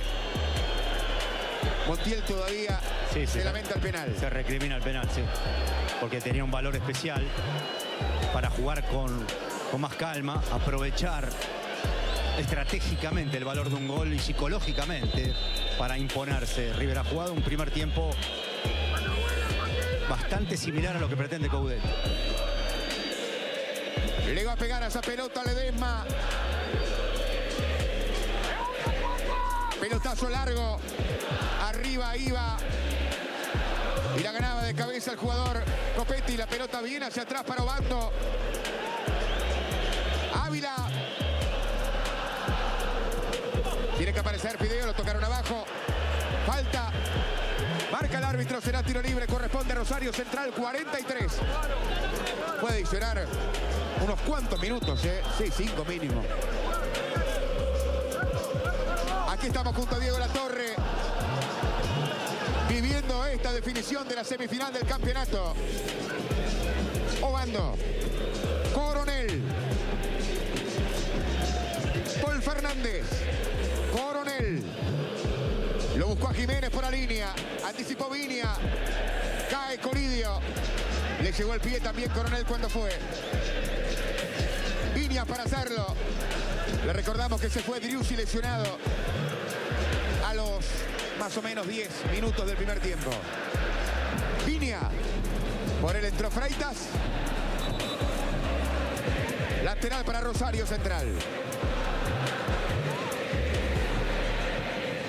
Encima fue a media altura, que le facilitó la tajada al arquero, que adivinó bien, como si lo conociera.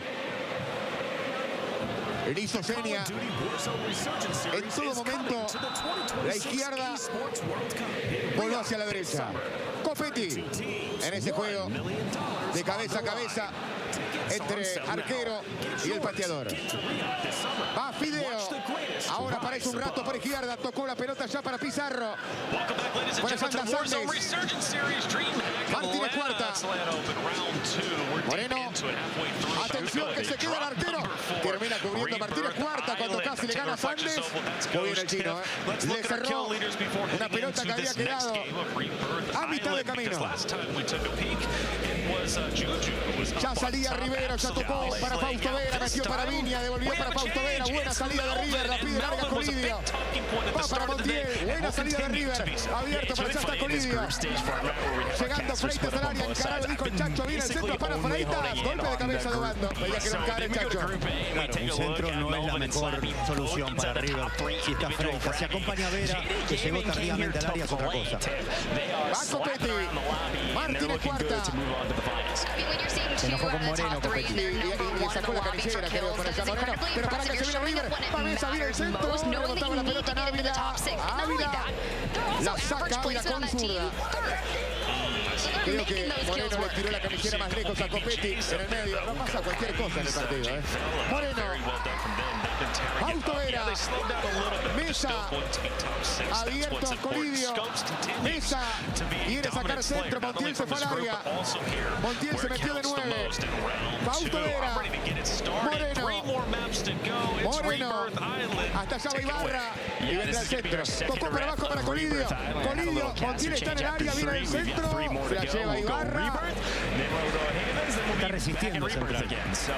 Y diría que con un punto de sufrimiento también, porque es un partido que seguramente fue planificado al revés de lo que está saliendo. Y hay mérito de arriba. Montiel, Colidio, Montiel. Aquí va Cachete. Montiel, la pisa. Lo espera Mesa. Termina el centro. Y en el centro rebotaba la pelota en Sandes. Sigue siendo pelota para River. Lateral sobre el sector derecho. Colidio le pasó Montiel. Colidio giró, se anima con zurda. Se anima con zurda. Bueno, saque de arco.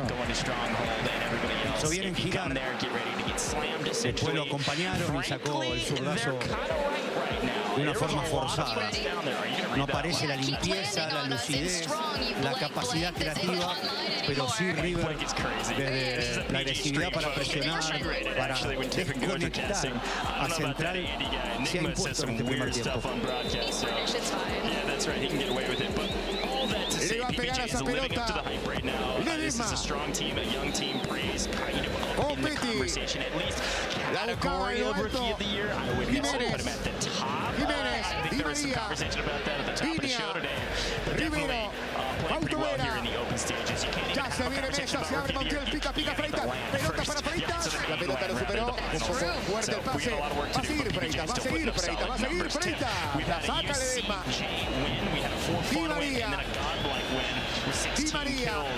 Hacia atrás ahora para Jiménez. Tocó para Fideo. Lo vio a Copetti. Bueno, ahora el recurso de Central ha sido larga para Copetti. No ha podido ganar el delantero de Central. Fausto Vera. Montiel. Pica Mesa. Se tira atrás para jugar Colidio. Colidio. Lo persigue Ibarra que está marcado. Queda bien. Le tiró Colidio. Va Colidio. Cara. Perdió. Con Ávila. Viña. Por el otro lado está Mesa. Si lo ve Moreno, creo que lo vio. Sí. ¿Lo vio? No. Prefiere cortito otra vez ahora para Galván. Galván. Fausto Vera. 48-30. Mirá que solo apareció Montiel. Va para Mesa. Viene el centro. Colidio que se mete. Se largó bien River. Claro, y por ese sector, por ese costado. Habíamos hablado, podía explorar allí, en este caso una muy buena descarga de primera, un centro de primera porque lo dejó con ventaja el chico para la presencia de Mesa, y Colidio que no pudo anticipar, y otro buen corte de Coronel persiguiendo, no solo mirando la pelota, sino la pelota sola no entra, sino el hombre que la puede empujar. ¿Cuánto adicionaron? 8. Hasta los 53. A buscarla para acá jugando. Larga para Jiménez. Viña. La pellizcó en el aire. Falta de Jiménez contra Viña. Aceptable partido de Viña.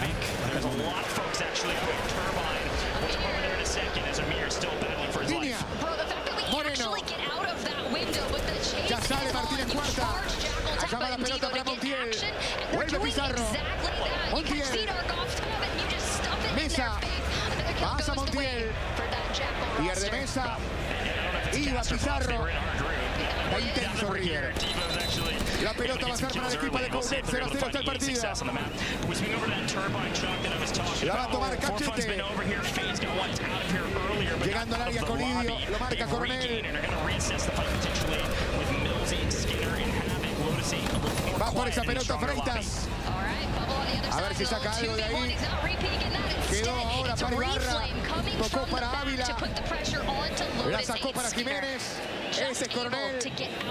Larga para que vaya a buscarla. El Fideo.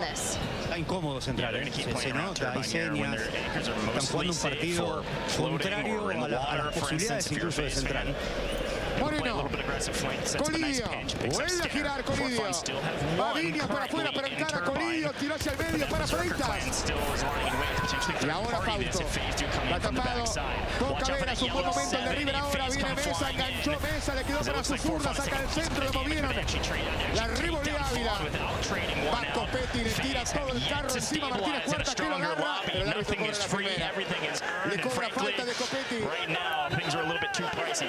A la pasada algo le dice al árbitro. Se ríe irónicamente Copetti, explotó todo el banco de central. Freitas, Moreno, Rivero, Moreno, Galván, Fausto Vera. Se va a llevar, le dice el Chacho. Y acá vendrá el centro, cuidado con Freitas, viene el centro de Vigo, corner. Hay tiro de esquina.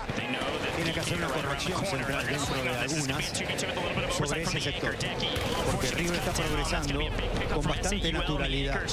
Mueve la pelota de un lado a otro y la derecha encuentra alguna facilidad. Ahí anda Fausto Vera. Rivero y Martínez Cuarta entran de afuera del área. Martínez Cuarta se escabulle detrás de Rivero. Mesa para tirarlo. Viene el centro contra el área. Quedó corto el centro. Sacó por Fernández. Quedó para Moreno que captura todos los rebotes. La dejó corta ahora. La entregó Pizarro. Di María. Se fue.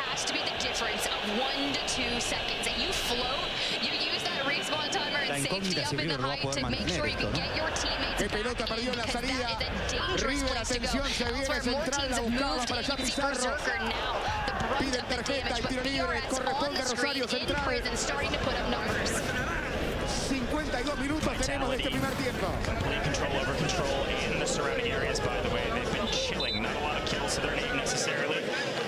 Intentó apoyarse Moreno cuando se abrió de pierna.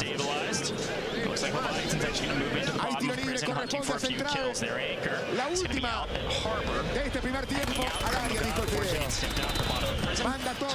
Allá está Ávila. Jugó corta. Va a seguir con Di María para afuera. Amagó. Viene el centro contra el área de Pizarro. Salta Bando. Queda para Paul. Queda para Paul. Queda para Paul. Muy tapado. Evanto que no lo buscaba. Todos mirando en línea. La saca Mesa. La pelota era una bala perdida en el área de River cuando la agarró Paul Fernández. La revolea Ibarra. Y ahora Freitas. Le queda una. Le queda una. Ahí va Freitas para Colidio.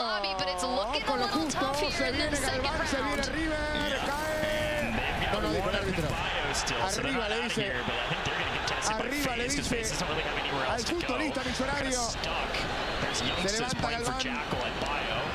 Y así se va a ir el primer tiempo. Bueno, de todo en este primer tiempo. Por ahora River y Central y Rosario Central igualan 0-0. Y el corte. No me pareció falta, salvo que lo haya tocado de última. Aquí vemos, no había posición adelantada, lo que se insinuaba fuera un remate que se desvía y salió para cualquier lado en la buena reacción defensiva. Yo creo que acá no había falta, más allá de que cualquier toquecito en velocidad puede considerarse infracción y desestabiliza al jugador. Un muy buen primer tiempo de River. Le sacó un penal a Montiel. Señores, hacemos una pausa y ya regresamos con todos ustedes. Wiping all of the Millsy roster, tomahawks, guns, pistols, knives, I don't care what it is. They're doing well. DK to hold down this factory POI that they like to drop on. Ingresa a PaxAssistance.com. Contrata la asistencia al viajero creada por expertos, humana y accesible. 7 minutes in, and Team Netherlands trying to hold on desperately. Mind you, they're in 12th place coming into this lobby with 3 games to go. They're getting into it at least. This next zone's going to tell us a lot. Leviathan's done a very good job to restabilize up in Harbor as they swung over to the right-hand side of the map. In Harbor alone for the most part, and they're going to send their 2 out Dark and Criminal God to go get active. That's that orange 11 you see off in the distance. Now down below us, Vita giving us a nice free game spot over the top. Their anchor Amir is still in Harbor. The other 2 are moving into Factory for kills, and they're trading a couple out with, I believe, PBJ, who have now moved all the way over to Factory. TVJ Green 5 started in Stronghold to Living to Factory. They're playing the south side of the map. They read this zone well. They want to play for the win here, playing out of HQ and Factory, and they're doing just that. Braves picks up 1. That's a massive amount of kills, right? You're sitting on 5, but I look at the map and I see Vitality having 50% of the circle. Yeah. 50%. Yeah, the north side is barren wasteland over around Control Center, and frankly, Vitality, I think the question mark I have is if they have a lot of kills or any kills. I think I saw 2 or 3 to start things off, because really there's been nobody in their area. This is a bubble team. Vitality's 8th place right now. Now they have a decent little gap over Leviathan, but they need a solid game here. Quick look at the kill feed, though. It does look like that Millsy team not fully wiped. 1 did fly back in, so that is a false positive. But it does look like, unfortunately, as much as I was talking about their anchor being safe, they're only safe for a little bit of the new zone called South. And a mirror, Leviathan is out of this map in 15th place. They got wiped in Harbor by Netox. I mean, look, Jackal Devo